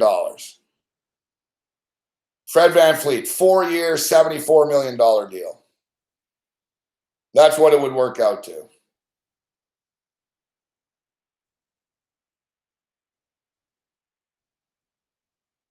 (2018-19) 8.6 million. 2019/20 $9 million. 2020, 2021 it would bump up to 27 million.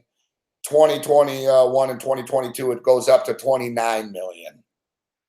Don't forget the salary cap is going to be stupid high after next year too. The NBA is insane. It just is. Fuck. Kevin Durant's going to make a $60 million a year deal and shit. So it sounds weird. It sounds like a lot, but to put in context, look, JJ Redick made $24 million this year. So that was this year.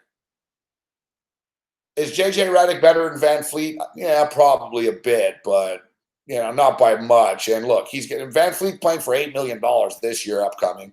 He's only making $9 million. This is against the cap. So he'll count $8 million against the cap, $9 million against the cap, $27 million against the cap, $29 million against the cap.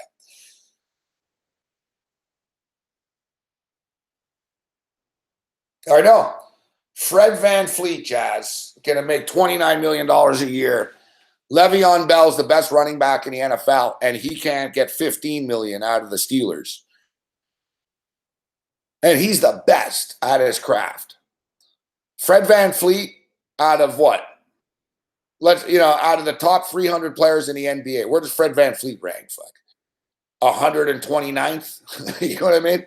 Like, where's Fred VanVleet on the power ranking list here of great NBA players? Fuck. And he's going to be making $30 million a year. Look, as we get older, we're not going to be able to look at sports salaries because it's going to blow our minds. It's going to anger us because no one's worth the money, right? So if you look, I mean, guys, by 2025, Fred VanVleet will make $50 million a year. It's fucking insane.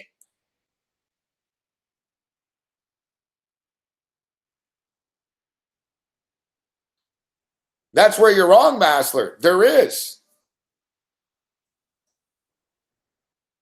There is enough money to go around. They're not losing money. The NBA has a good revenue sharing deal. They split the money. So basically, when the NBA signs a television contract for fucking $7 billion, that money goes into a fucking pool that the players fucking get money through their salaries.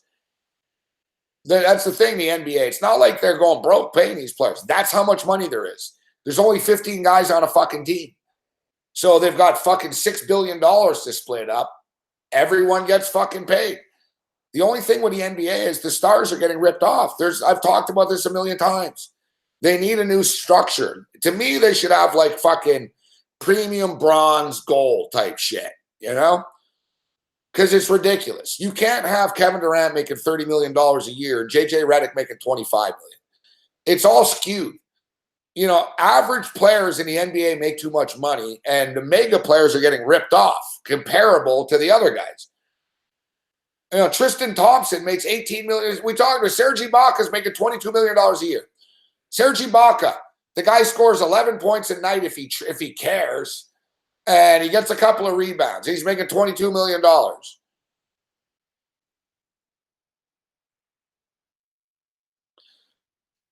Exactly, Jazz. That's why, like, when I always say, oh, well, somebody will take Ibaka, they will. Because a team like the Nets and the Kings, they can't get any free agents to sign there. And they're under an obligation to spend like 75 or 80% of the cap. So they're fucked. They don't have a choice. That's why these teams like the Pistons and whoever, they call teams and they're like, listen, what shitty fucking contract do you have you want to get rid of? Because we got to get up to the cap. And they're already making so much money anyways from the TV deal. They don't give a shit, right? It sucks for to be a Brooklyn Net fan, but trust me, the owners of the Nets are fucking raking it in.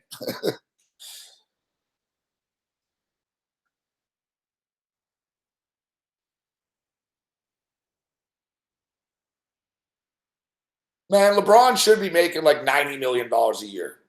I know it sounds obscene, but if you look at the revenue that he causes and the ticket sales and the market value for his games on the road through StubHub and everything, he, like you said, $75 to $90 million a year. Like, he is underpaid. I remember Michael Jordan said the same thing. At the time, Michael Jordan was the highest paid player in the league, and he was making like $27 million in those days, which was a fucking lot, all right? The NBA used to pay the stars, but it's a battle within the NBA players. Like in the Jordan, Bird, Magic Johnson, Isaiah Thomas, all that sort of era of those star players, Patrick Ewing, they were fucking hated by the union and the other guys. Patrick Ewing represented the NBA players for the union for a while. Oh, fuck me, interception. BC. So they represented the union.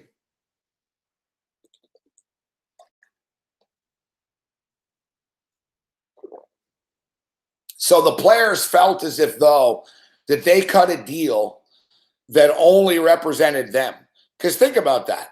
If Michael Jordan is making like $30, $35 million fucking in those days, and now LeBron can't even get that, obviously it was a different structure. So basically the rest of the players got fucking pissed at Jordan and Patrick Ewing and these guys and said, you guys are only caring about the fucking top star players. And Jordan's argument was like, listen, I'm already underpaid. I'm not fucking splitting more money with you guys. Like the star players bullied the average guy in the NBA in the union meetings type thing. Stating, they basically said, Magic Johnson, Bird, Jordan, all the big guys basically said, we are the NBA. We're the ones, you know what I mean? We deserve more money. And it was an argument. So what happened is the sort of new shit, it went the other way.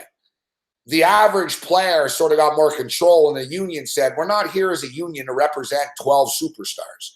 We're here to represent everybody in the NBA. But they went too far. They went too far. You got white guys at the end of the fucking bench that never play that are making $15 million a year. It's too much, man. There should be like a $5 million contract, a $10 million, a $20 million, a 40, and then you got your goal. You know what I mean? There should be a couple of levels, because as it is now, everybody thinks they're a max player. Like we talked about it. Paul George is going to get a max contract. Paul George and LeBron James are going to get the exact same contract. How is that possible? Like the system is broken. Like it doesn't make any sense.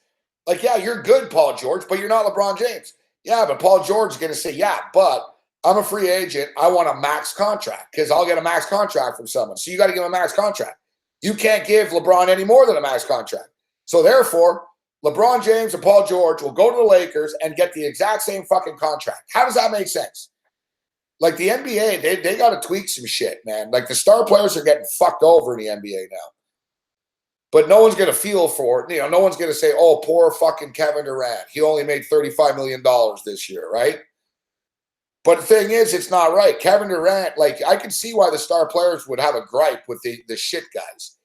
I would too. I'd look over, I'd say, this guy fucking sucks, man. And he's making $22 million a year. And I'm making $27 million a year, and I'm the MVP of the fucking finals 2 years in a row. It's garbage. It's not right.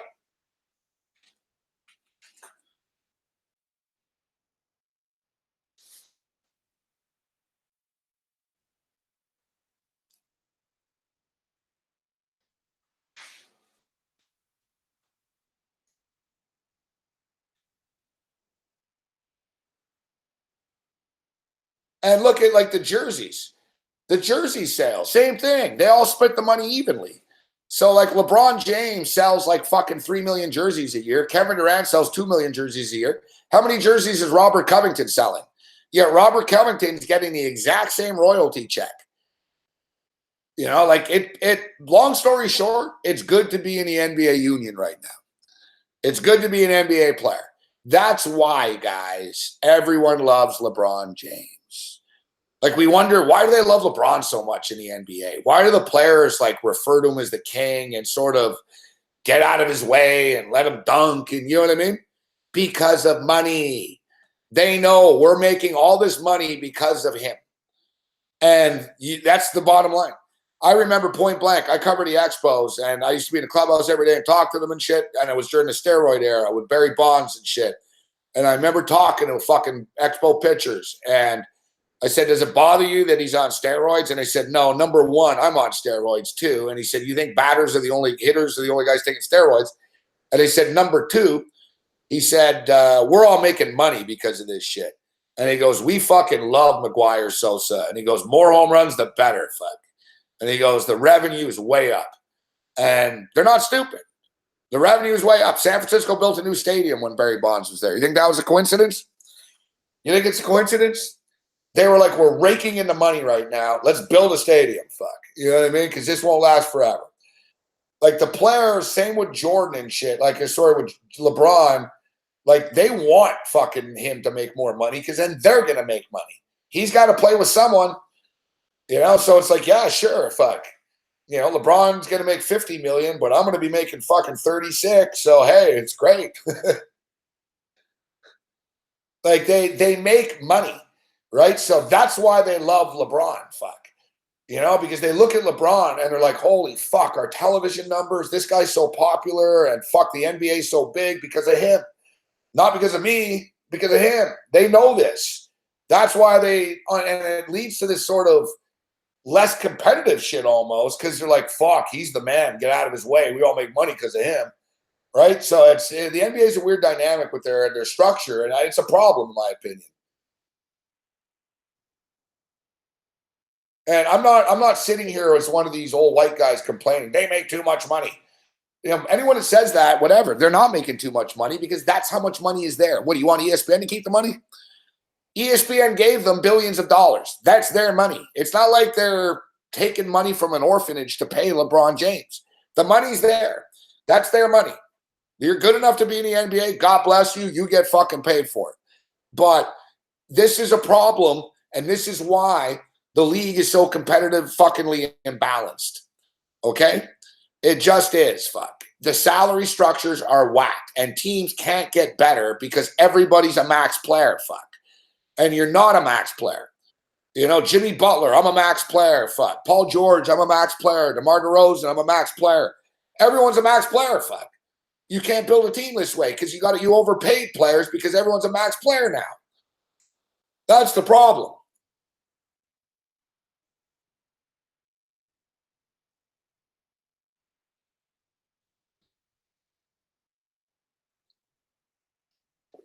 Like, how are you supposed to build a winner? How are you supposed to put a team together if it costs, I get two good players and they both are max players and they're not even that good? Like the Raptors, great example. You know, look, we fucking signed Kyle Lowry and DeMar DeRozan. They're good players, but they had us by the balls. They both got max contracts. You know, so Kyle Lowry and DeMar DeRozan have the exact same contract as Kevin Durant has. Who's better? You know what I mean? It's the players, it's out of control. They need to change like the actual dynamics of the contract, not take money away from them, but they need to split it up differently.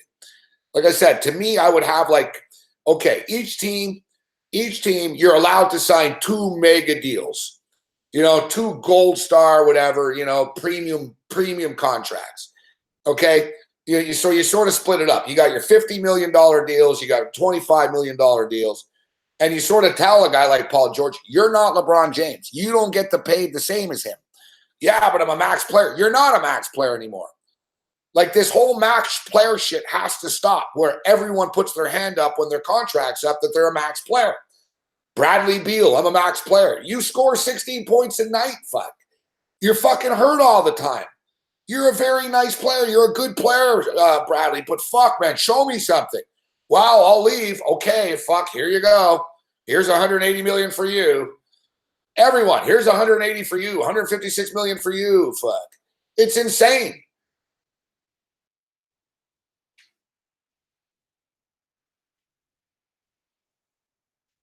I will comment on the commenters, fuck. You're a stupid fucking moron. How's that for commenting on the commenters? There's my comment on the commenters. You're a tool.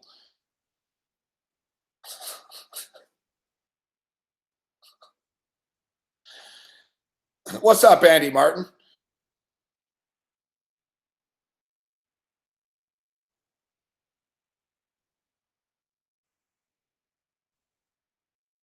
What's up, Ryan Haynes? Hey, Hainzer, I was going to send you a message if you want to come. I'll send you a link tomorrow, Hainzer. If you want to have a couple of beers or join us via video tomorrow.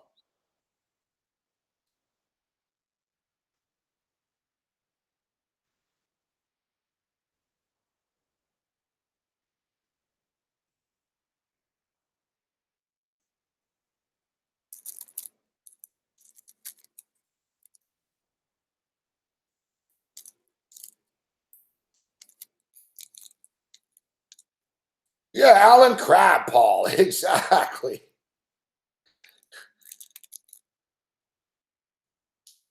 Exactly. Like, yeah, I can go on and on all night. Like the NBA, their system's fucked. And like I said, I'm not saying, oh, they make too much money. They just need to split it up better. And I'm not even saying this for them. It's for the fans. Like you can't construct you can't build a team like this. You can't build a team because you get stuck with these max contracts of guys that are shit.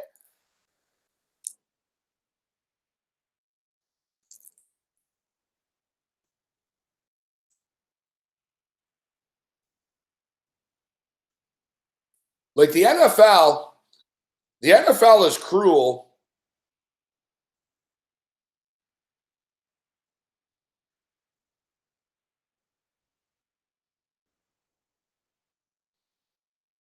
Settle down, Jazz.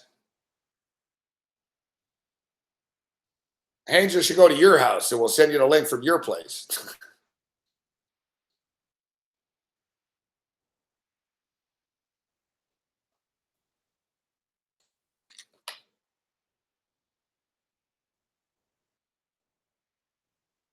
All right, Edmonton, looks like Edmonton's about to punch in a touchdown here.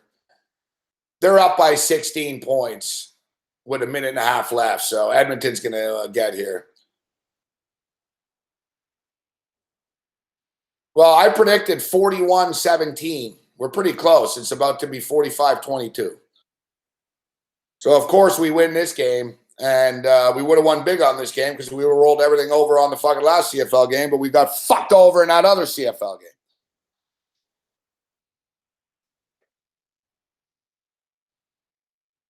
Well, usually there's like someone comments in the chat that make me just say, you know what, it's late. We're going to end the show. Tonight it's actually Jazz. I'm not in the mood. So it's like, yeah, you know what? I'm looking. I'm like, I'm tired. I'm sweaty right here. I got to eat something. Why am I really still on? I look in the chat. It's like Jazz fucking just cracking stupid jokes, taking shots and shit. It's like, I'll wrap up the show in a couple of minutes. So when we wrap up the show a little earlier than normal tonight, you can thank Jazz for the comments.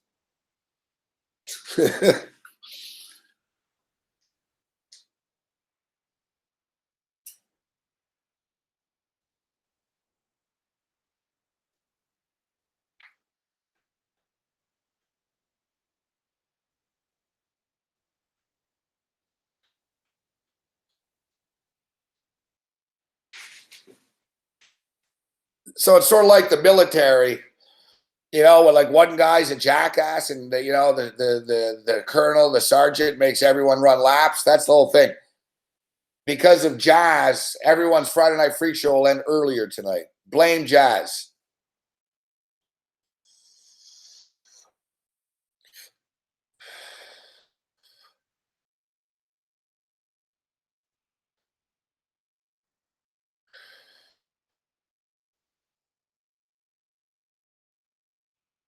Hashtag blame Jazz. Oh, it's a field goal attempt.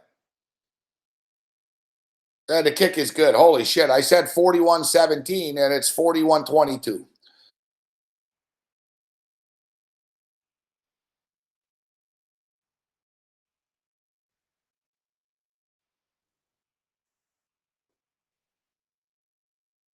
I've got a bunch of Japanese baseball going on right now.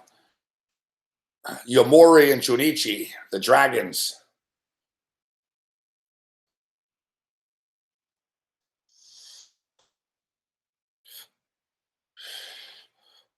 I'd go under the 8.5 in this game. It's minus 190. No, minus 160. Under 8.5, minus 160. If you're looking for a late night baseball degenerate bet.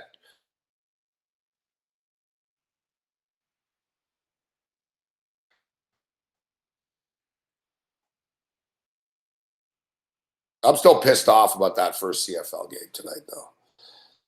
Oh, the Adelaide Crows are playing West Coast. Fuck. That game's actually in like an hour, 45 minutes.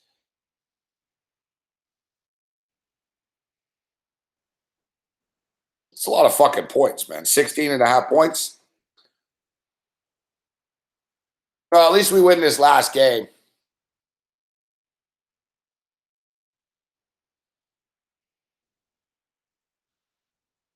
At least we win this last fucking game of the night. Yeah, it just angers me still. Like, I'm happy we're winning this game. It's better than losing. But for fuck's sakes, man, that fucking Winnipeg fucking game, man. You fucking cocksuckers on the 3-yard line. Just brutal. I don't understand. I'll tell you what. I don't understand why Adelaide would be 16.5 point favorites over West Coast here. The West Coast Eagles are 10-3. Adelaide are 6-7.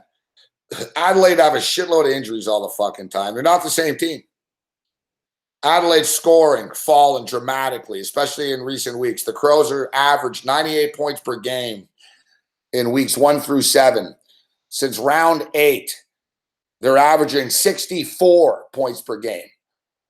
They're averaging 64 fucking points per game over the last like 8 weeks, and you're favored by 16.5 against one of the best teams in the league. West Coast have won 4 of their last 6 games against Adelaide. West Coast have had the edge against the Crows, winning 4 of the last 6 games. In a strange coincidence, the last 3 games, they have beaten them by 29 points exactly. The last 3 games have been decided by exactly 29 points. Sorry, so the last 2 times they beat them by 29, and the time before that, they lost by 29. That is strange.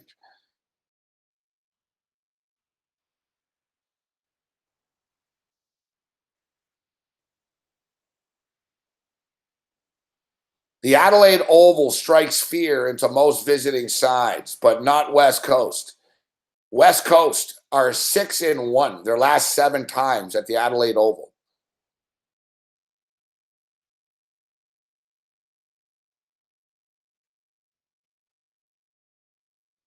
Eagle star Jeremy McGovern is the Chic AFL Player of the Week. I don't understand this line. 16.5.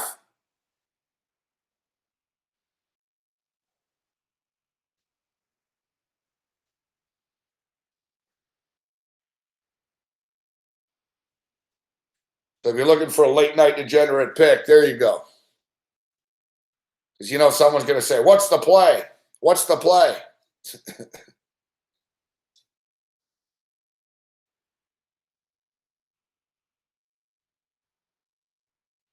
No, we'll probably end in about 20 minutes or something. I wasn't planning on going until 2. I'm not going to 2 every day. Next week, I got to shake it up. I got busy shit next week, too. Shit's about to get real for me over the next couple of weeks.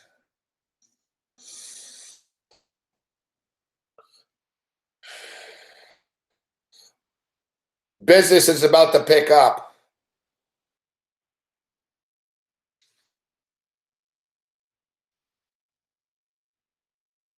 We're recording a record in fucking, what is it? Recording a record in like 8 weeks or something. It's getting real now.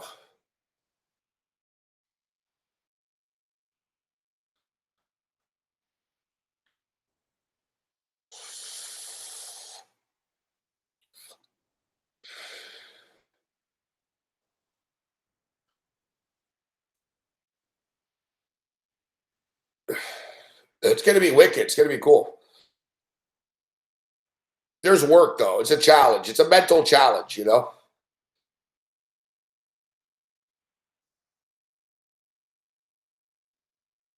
I get a fucking headache from this shit. You know, like using your brain is fucking, and a lot of this stuff is pretty technical. Like it's much more technical and not technical, but it's very crazy, our new stuff. So it's a challenge.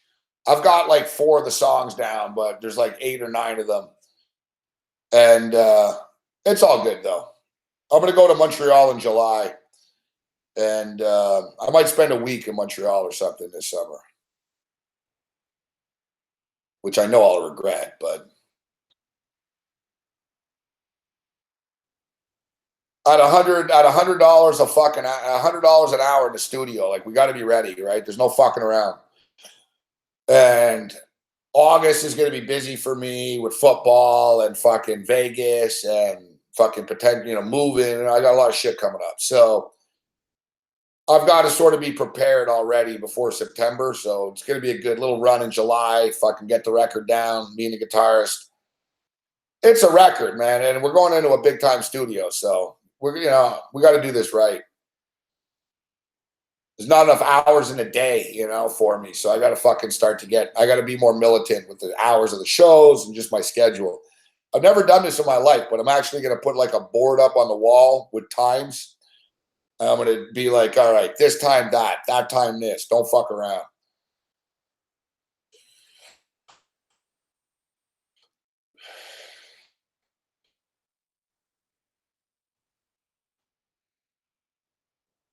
No, I got nothing on the Queen's plate.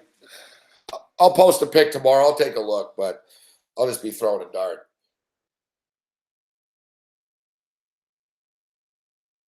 Hey, listen, the soccer's on early in the morning too tomorrow. That's the thing. I don't have weekends either, right? I'm on 7 days a week, fuck. So it's relentless. I'll be up tomorrow to watch the soccer at fucking 10 in the morning. I'll be up at 9 or whatever, 8 or 9. And then I'll be on fucking late at night again tomorrow night. I got to start managing my time better, like Ghoster says.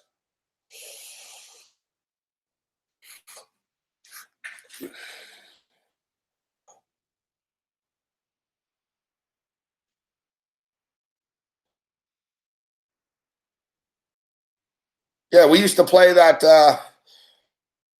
I can't play songs on this show, right? Because of copyright. YouTube fucking freaks out.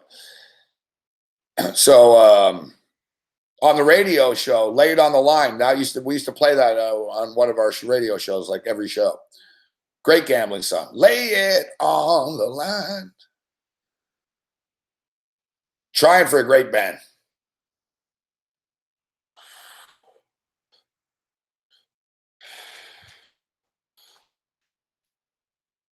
Lay It on the Line. The other song we play all the time was Lay It Down by Rant.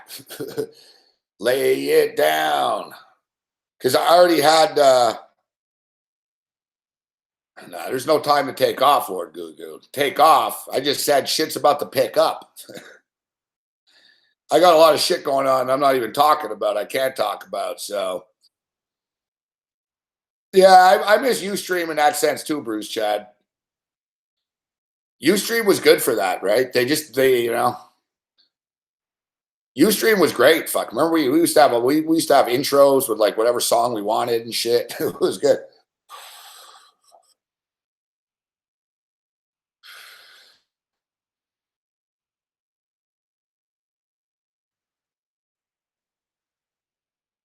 The crazy thing is too, like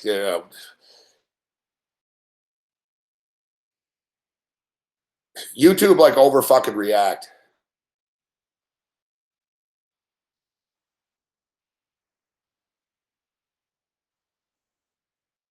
So if you're looking for a late night pick, I'd take the 16.5 points in this AFL game. Doesn't get much more degenerate than that in the late night hours.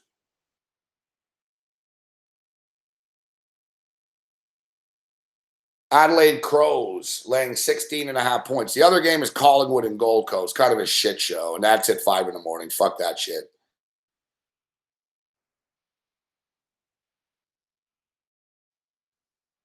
So 10 a.m., we've got France and Argentina. I say France wins.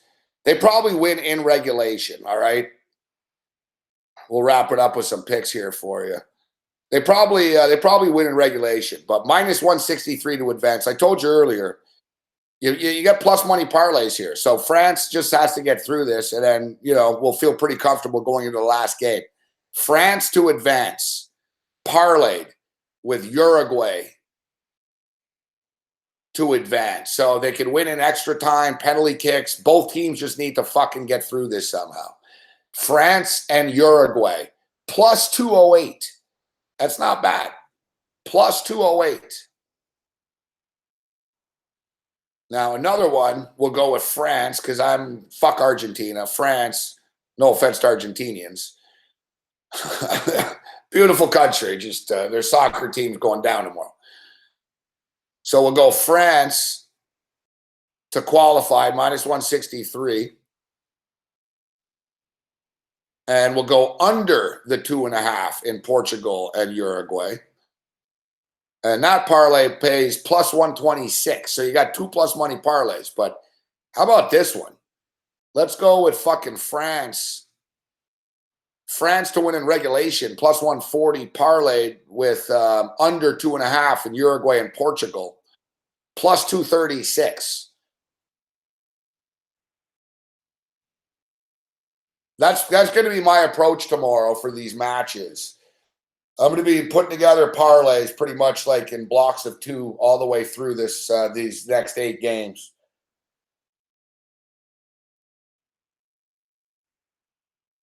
Basically, look, I know I'm going to be betting both games anyways. And don't listen to people that tell you the parlays aren't good. Parlays are good. You play both these parlays, you're hitting plus 230s. One of them wins, you're still making fucking money. Two of them wins, you have a really big day. The key is to get through the France game. France win. If you want to get really ballsy here, if you think fucking France and Uruguay are both going to win in regulation, that'll pay a lot. That pays plus 590. I just don't see that happening.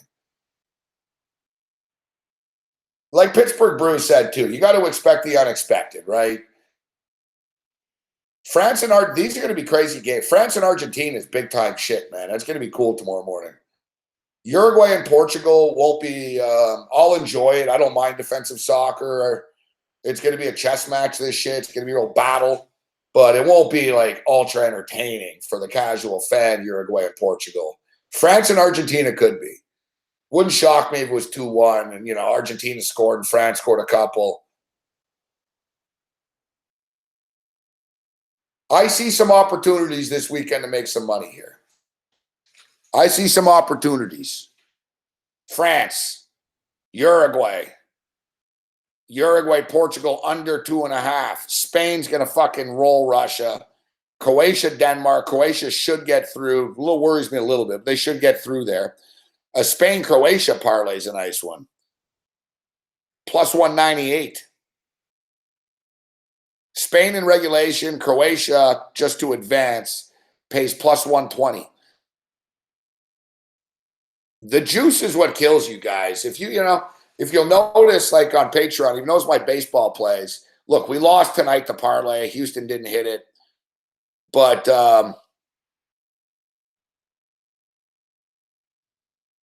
yeah, settle down, Baz. Baz is a big Mick fan. Mick will be back next week, Baz.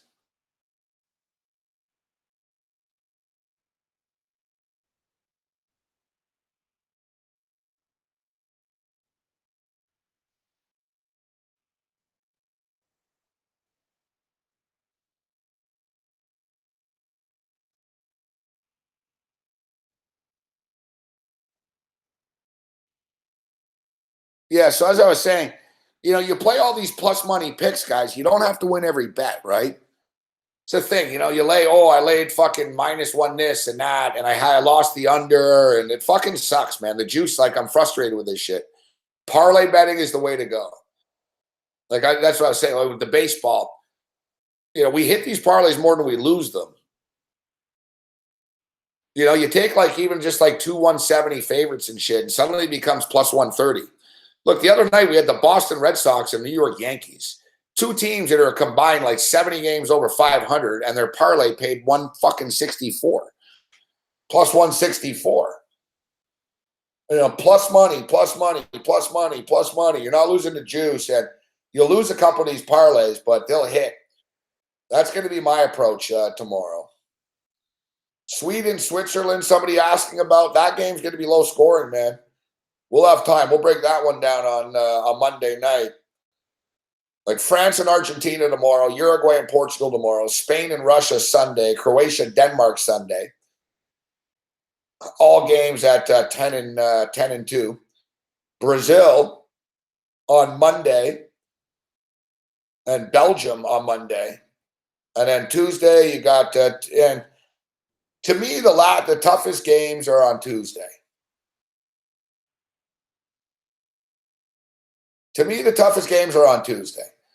Sweden, Switzerland's going to be a fucking grind fest, man. That might be 0-0. That might be 0-0. How many of these games are going to go to a penalty kick, or to extra time? It wouldn't surprise me if fucking quite a few of them did, to be honest. Like Portugal and Uruguay, that's a live draw, guys. Seriously. This game, it wouldn't shock me if somebody, there was no goal until the 117th minute or something. I think Uruguay are going to get through, but like I said, it wouldn't surprise me one motherfucking bit if this game was a draw after 90 minutes at plus 190. I think France is going to beat Argentina in regulation, to be honest. I think they'll qualify, but I'll mix up my bets there. A little bit of France plus 140 and a little bit of than just to qualify in the parlay. Uruguay, Portugal, as I stated. I'll take France. Look, I'll take France in regulation, parlayed with Uruguay and Portugal under. And that's going to pay pretty nice. Plus 236. That's pretty good.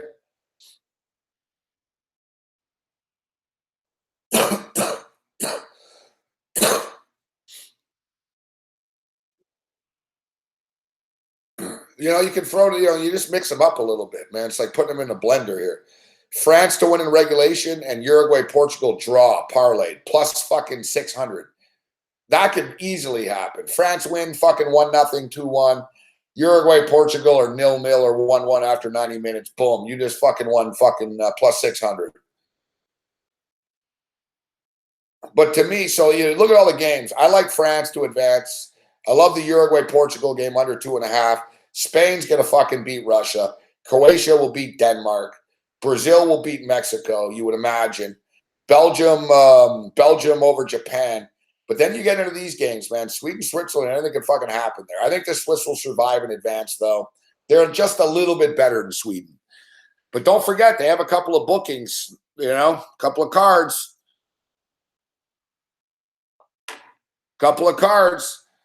They're going to be missing 2 guys there. We talked about it. Was it the Schar and Liechtenstein?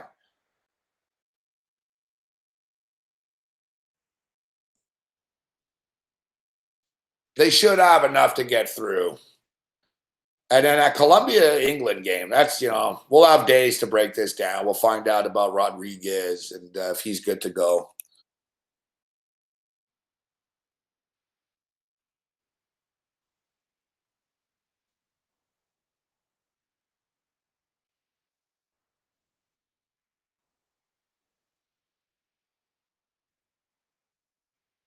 The chatter was on fire last week. You're right, Jess.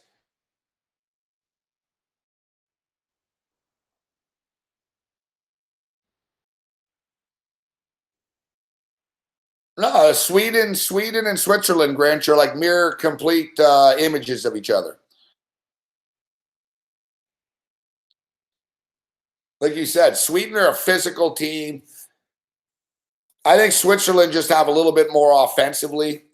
Switzerland are better than Sweden. All right, Sweden are good, but Switzerland are better.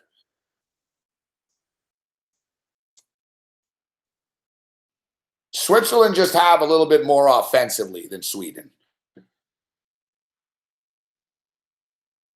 Look, but as we all stated, we can all talk about this and that and what we all fucking think. There's going to be an upset. I don't know which one it is, but there's going to be an upset. It's soccer. Yeah, come on. They're going to go to penalty kicks. Something's going to fucking happen. Something crazy will happen. It'll be a bad call. Oh, my God, he missed the penalty. We don't play this shit on paper.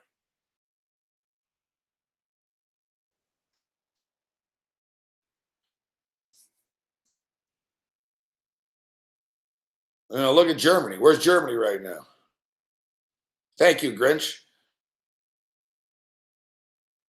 Sometimes I lose my patience with them and I feel bad after the Grinch, but, it's tough. I do the best I can.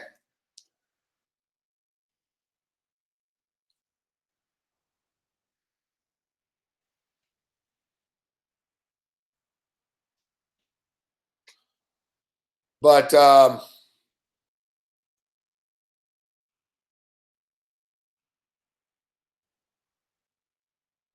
it's too bad. Yeah, the video replay, bro. Exactly, Michael. Like, shit's crazy, man. Guys, the total props, okay? The prop for total penalty kicks made coming into the World Cup was 9.5. That was the over-under. Total penalty kicks made, 9.5.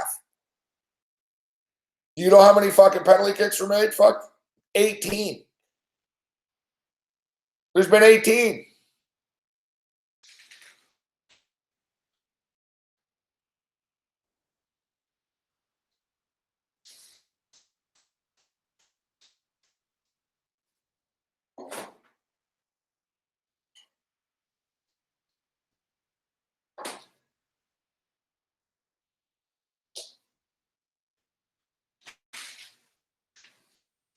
Thank you very much, April.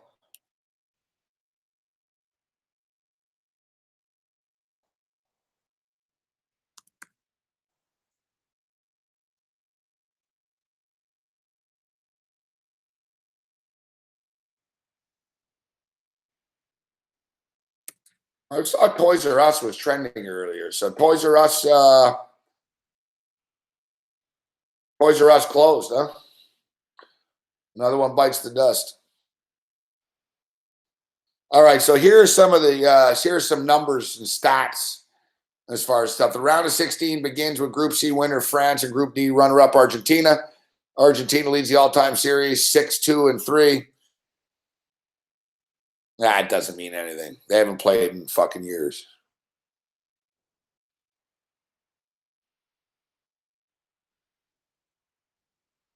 Now, here's some of the crazy numbers of the records that have been broken in the World Cup.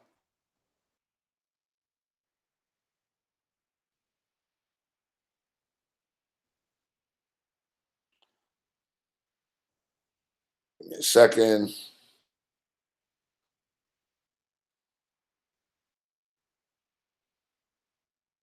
Here we go. Here we go. World Cup records.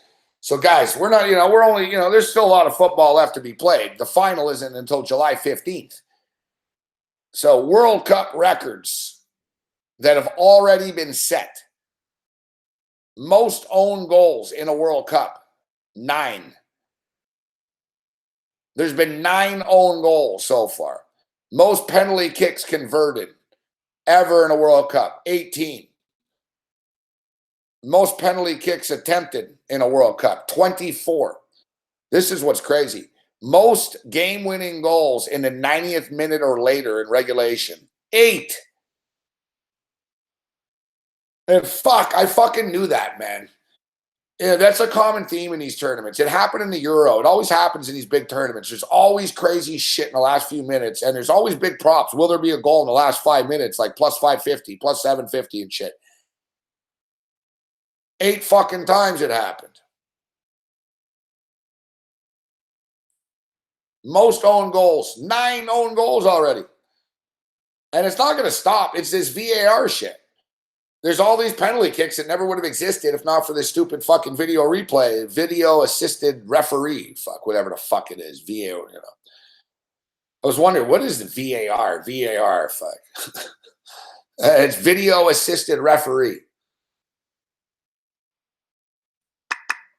The video assisted referee is drunk, fuck. He gets it wrong often.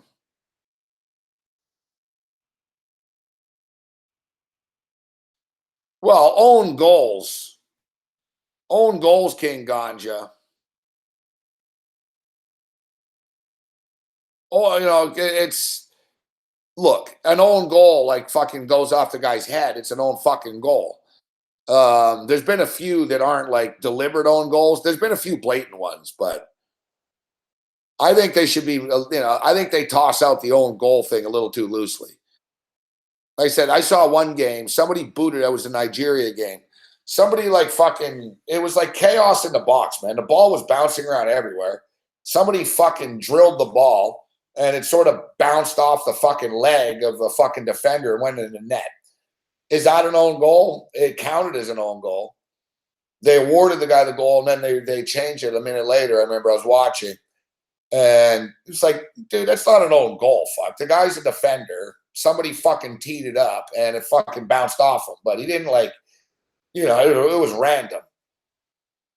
I remember the guy in Morocco, fucking, he actually fucked up.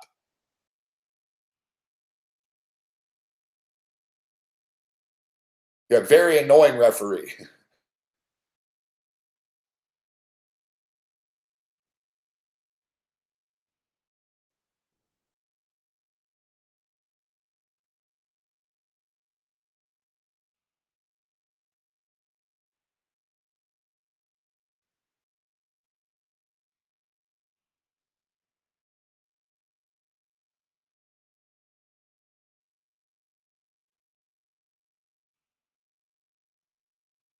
I don't know. One thing about these World Cup, the World Cup trends is they seem to repeat themselves.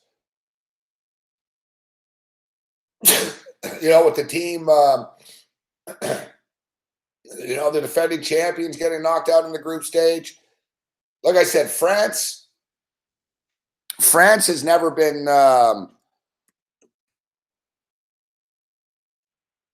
France is 5-0 in this stage here in quarterfinal matchups.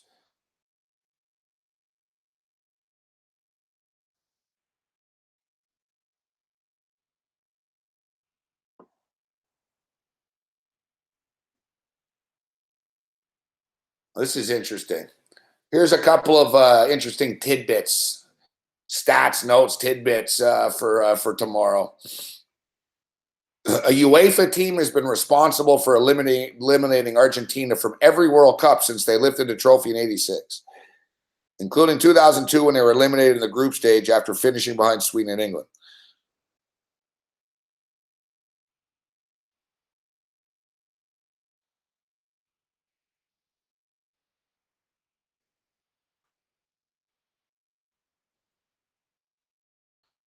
France are 5-0 in their last 5 World Cup round of 16 games. The last time France were eliminated in a quarterfinal matchup was in 1934. They were beaten 3-2 by Austria. Les Bleus continue to look to continue their clean sheet. And if they do, it would be the first time in French football history that they had 3 consecutive clean sheets in a World Cup game, World Cup tournament.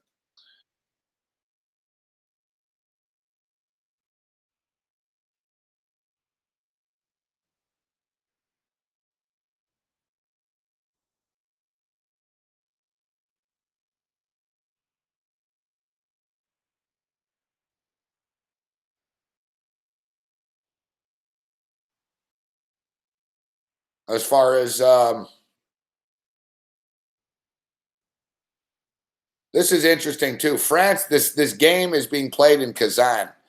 France played in this stadium already. They beat Australia on this field, and they're talking about how they like it there and they're comfortable. So that's a good.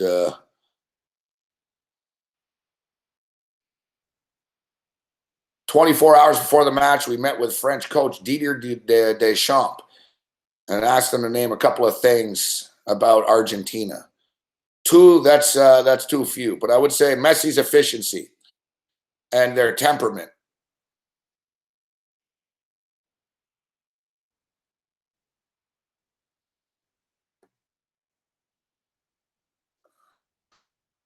Hugo Loris says, we're super excited. Argentina is the finalist from 4 years ago. It's a huge football nation. This is an important meeting, but we are here to win. Another tournament is about to begin.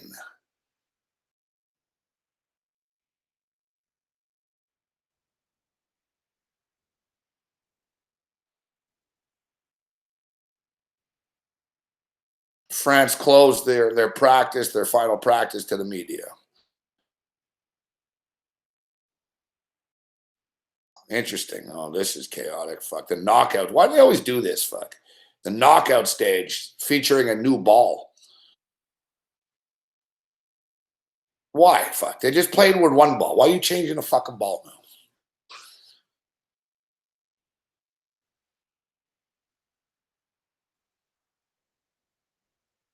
Nice looking ball, though. The Telstar Mekta will be used for the knockout stage. The name meaning dreams or ambitions in Russian. Pays tribute to FIFA's World Cup ambitions, players, and fans. The red color, perfect for the stage where the competition heats up. It's a nice looking ball. Yeah, I'm looking at it right now. I'm like, yeah, it's a nice looking ball.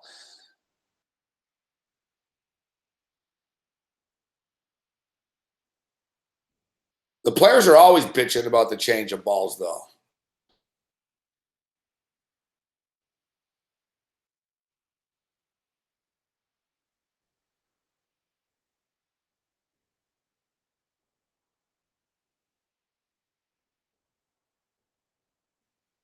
Let's see what else. So that's about it.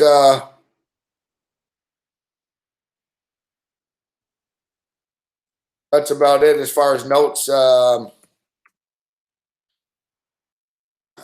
Notes and information for that game.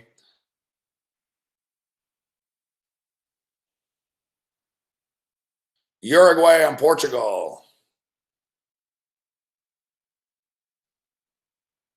Cristiano Ronaldo is one short of moving level with Bastian Schweinsteiger as the player to make the most appearances in the World Cup Euros combined. Ronaldo currently is tied with Miroslav Klose. Wow. Portugal have only lost once. One of their 32 competitive matches with Fernando Santos as their manager. 23 wins, 8 draws, and 1 loss. A penalty shootout counted as a draw. The only time Portugal has lost in their last 32 fucking games. Fucking crazy. They lost to Switzerland. They lost 2-0 to Switzerland in a World Cup qualifying game in Switzerland in 2016. Only Eusebio has scored more World Cup goals for Portugal than Ronaldo. He scored 9. Ronaldo has scored 7. All of Eusebio's goals came in the 1966 tournament, making him the only Portuguese player to ever win the Golden Boot.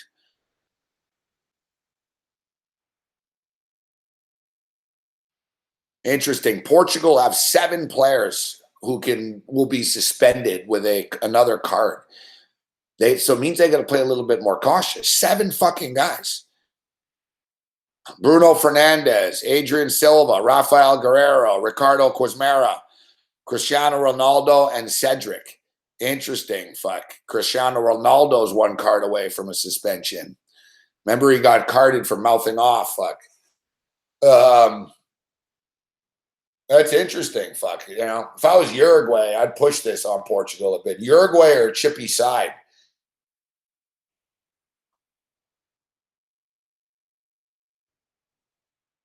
Seven players involved in this game. Uruguay, Rodrigo Bentancur is the only guy that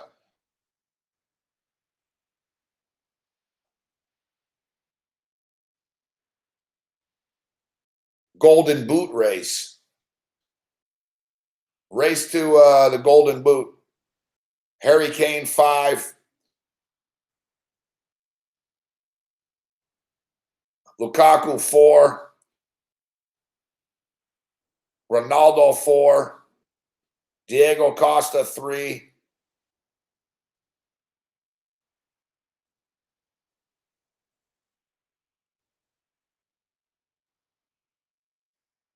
I'm getting fired up for this shit now.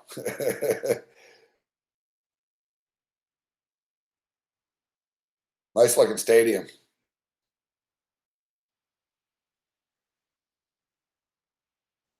Portugal coach Fernando Santos spoke to the press on how he underlined how they had respect for Uruguay.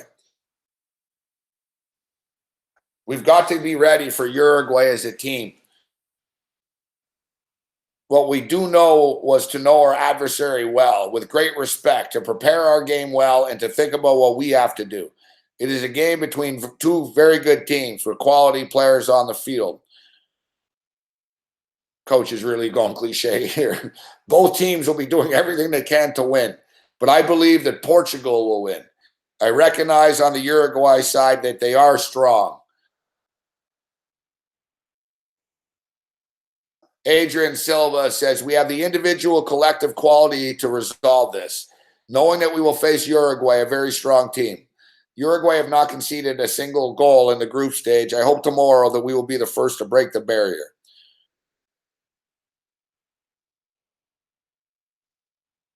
Portugal will go in with a small advantage, having already experienced the conditions. They played the 3-3 draw against Spain in Sochi on the same pitch in the same stadium.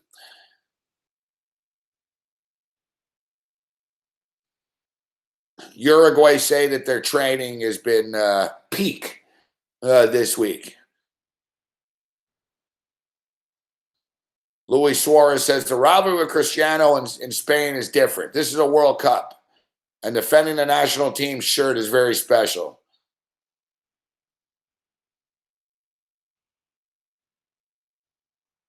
The weather is expected to be extremely hot. 30 degrees with 70% humidity. So it's going to be a hot motherfucker there, but it is at nighttime tomorrow. Sochi's a beautiful city. That's their like vacation resort. I remember the Olympics were there.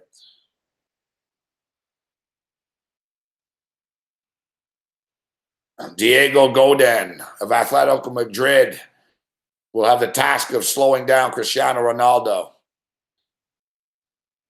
With 2 goals already in the World Cup, Uruguay's Luis Suarez only needs 1 more goal to equal Oscar Miguez as the Celeste's all-time top goal scorer in the FIFA World Cup.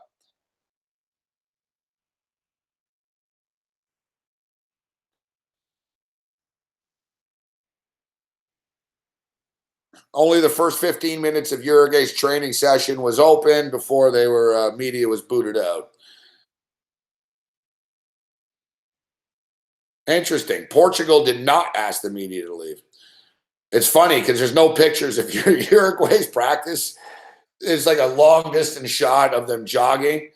Portugal's practice, there's like shots like right up close to them and shit. Portugal did not ask the media to leave their practice.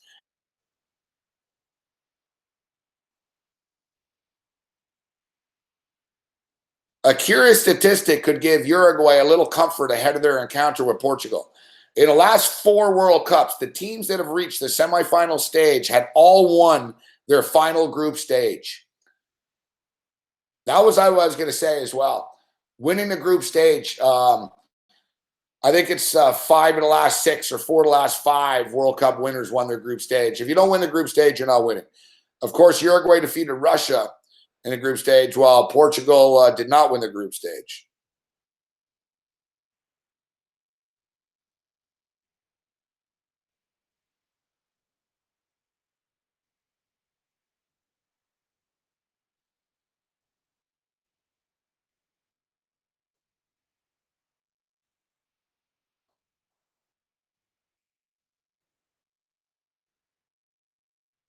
I like these World Cup trends and facts and stuff. It's nice history check too, and these sort of little nuances here. This last one's interesting, huh?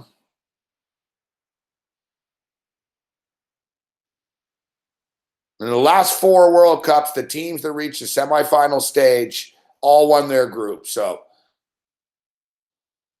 interesting to look at the semifinalists. So basically, as someone was saying, it's almost like the favorites start to get it done now.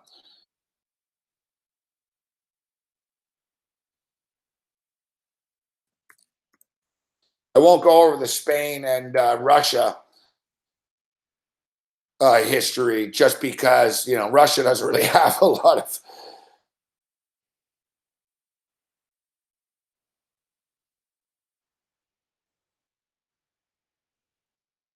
What else do we have as far as like betting trends?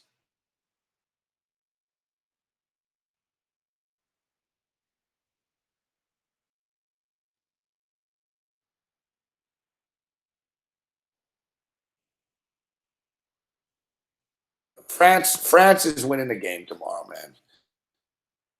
That's the parlay. You get a nice little plus money parlay there. France to win plus 140 in regulation, and then parlay with Portugal and Uruguay under 2.5.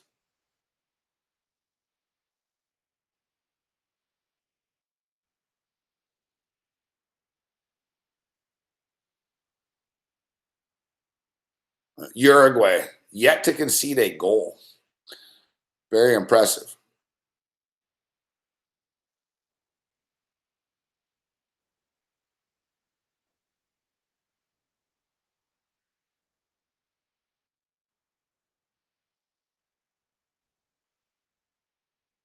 What other trends do we have here?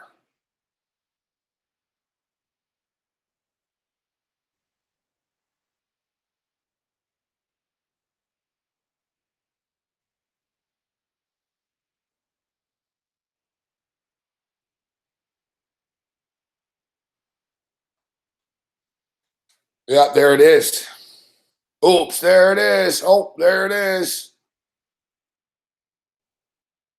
All right, so late night action here.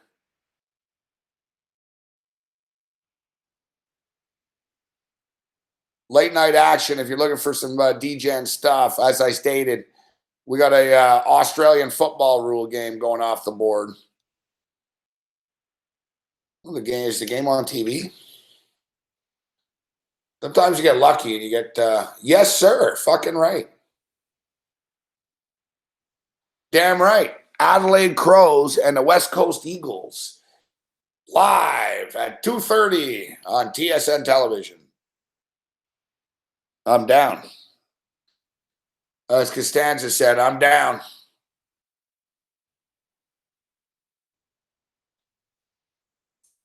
Let's turn this ship around right now. Hey, look. Listen, it sucks, Grinch. We've had some bad luck in the last couple of days, but we just did hit our last, at least we hit the football game on the way out, right?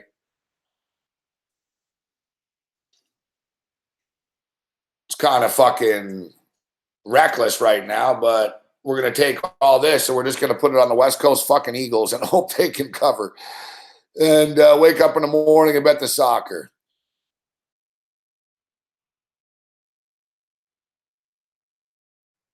But despite Jazz's best efforts to end the show early, what up, Pappin?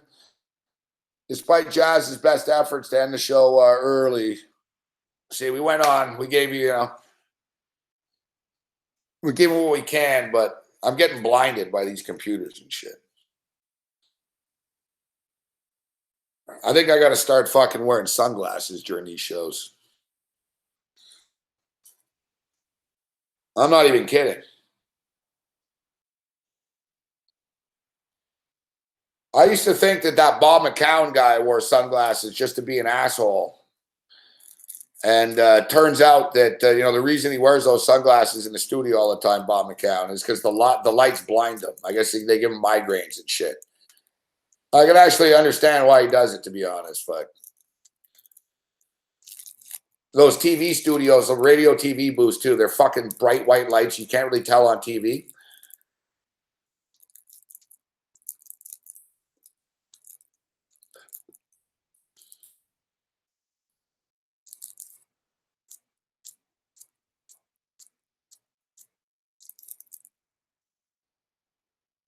Yeah, I powered through despite Jazz.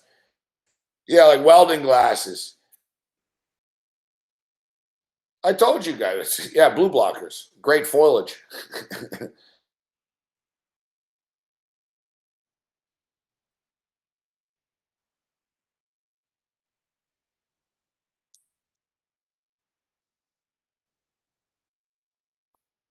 CFL football tomorrow. Expect the Saskatchewan Roughriders to destroy the Alouettes. If you actually look at the CFL this year, it's been a favorite league, man. The favorites seem to be cashing all the time, to be honest. Look, last night, Calgary Stampeders have been favored in 3 games, and they're 3-0 against the spread. There's been a few upsets, but not really. I mean, the Alouettes have lost both games and didn't cover both games. Edmonton was upset once. Hamilton covered tonight. Edmonton covered tonight. Calgary covered last night. Favorites are 3-0 this week.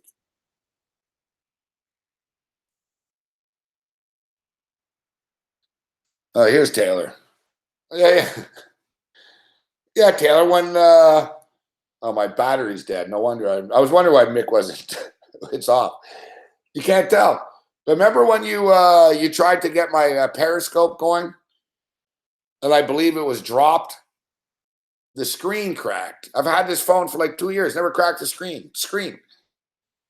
Taylor holds on to my phone for 2 seconds, and next thing I got a cracked screen here.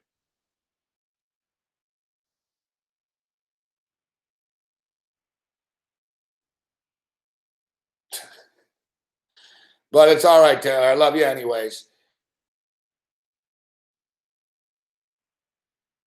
I actually tried to help. That's what my ex-girlfriend said, too. She said she did not crack. You dropped it. You dropped it. You dropped it. I remember. See, April remembers. You dropped it. I remember. I heard it. I said, you were trying to help me. So yeah, I'm not upset at you. You were trying to help me. But it is true. You said, let me see the phone. And I said, here, if you want it. And then I heard bang, and I looked, and you were like, oops. You picked it up. And now I got glass in my ear and stuff because of this. I had to go to the hospital.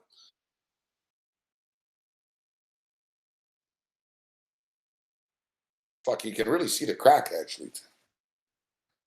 No, it's all right. I need to get a new phone anyways. I need to get a new phone anyways. My phone doesn't use, so you know you owe me a phone. You don't owe me a phone.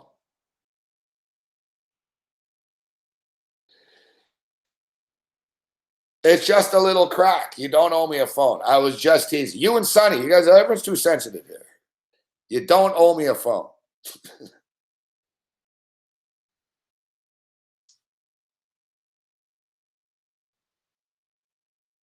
The phone's fine.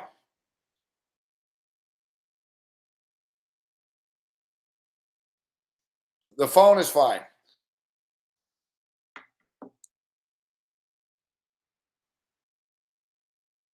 It is. Settle down, Jazz. All right, Jazz. Now we're ending the show. Now we're ending the show because of Jazz. All right, Jazz. Well done, Jazz. Before I was just joking, but now well done, Jazz. Well done, Big Will. Well done.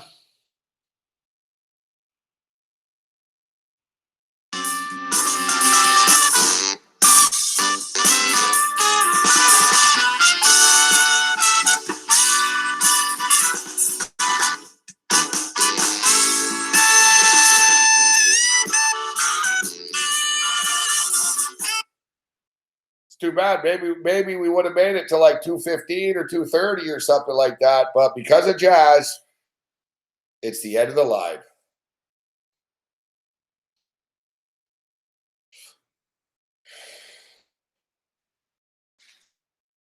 Hashtag blame Jazz.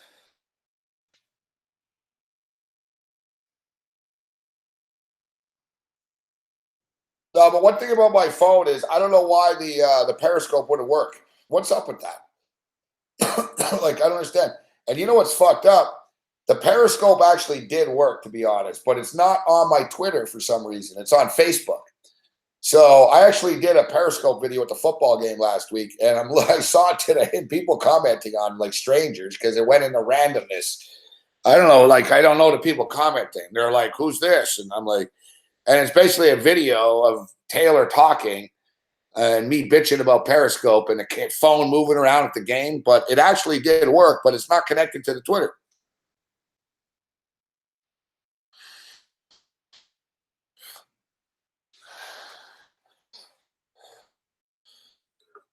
Yeah, Jazz is the heel.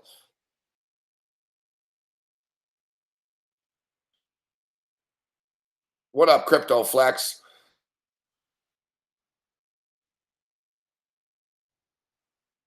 Muhammad Jabba, you got up to $1,300 today? You were at $85 last night.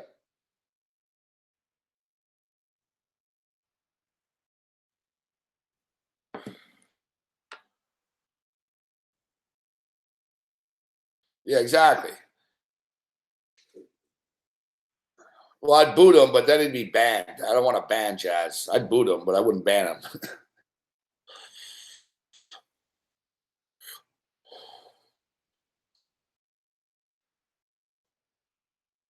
All right, gentlemen and ladies. We have quite a few ladies here. I appreciate it. Taylor, Lisa, April. We got a lot of ladies here. By our count, 3 is a lot. By our count, 3 is a lot. So we're out of here. We'll be up in the morning watching the soccer.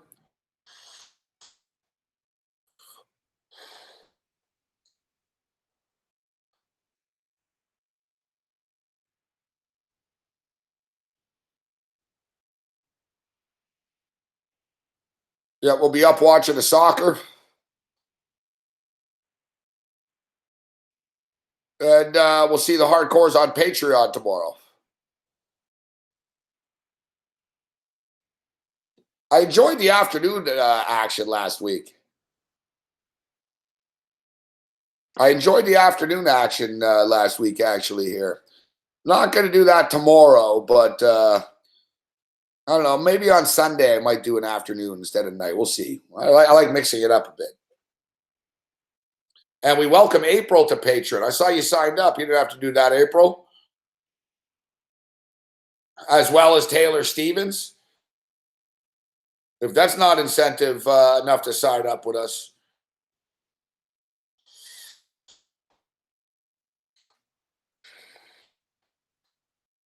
I don't know what it is. RJ Barrett, 14.6 rebounds. So, yeah, the show's addictive, April. It's like crack. Tomorrow night will be a fun show, too. We'll have some craziness and hijinks, and some shit will happen. The late night pick, Gerald Martinez, is the West Coast Eagles, plus 16.5. Aussie football. Every sports book has it. Aussie football, plus 16.5. The game starts at 2:30 in the morning. It's on TV in Canada, and it's going to be streamed everywhere around the world.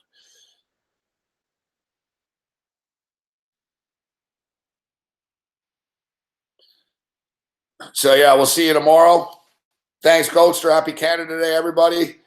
We'll see you guys online tomorrow watching the soccer. We'll see you guys on Patreon tomorrow night.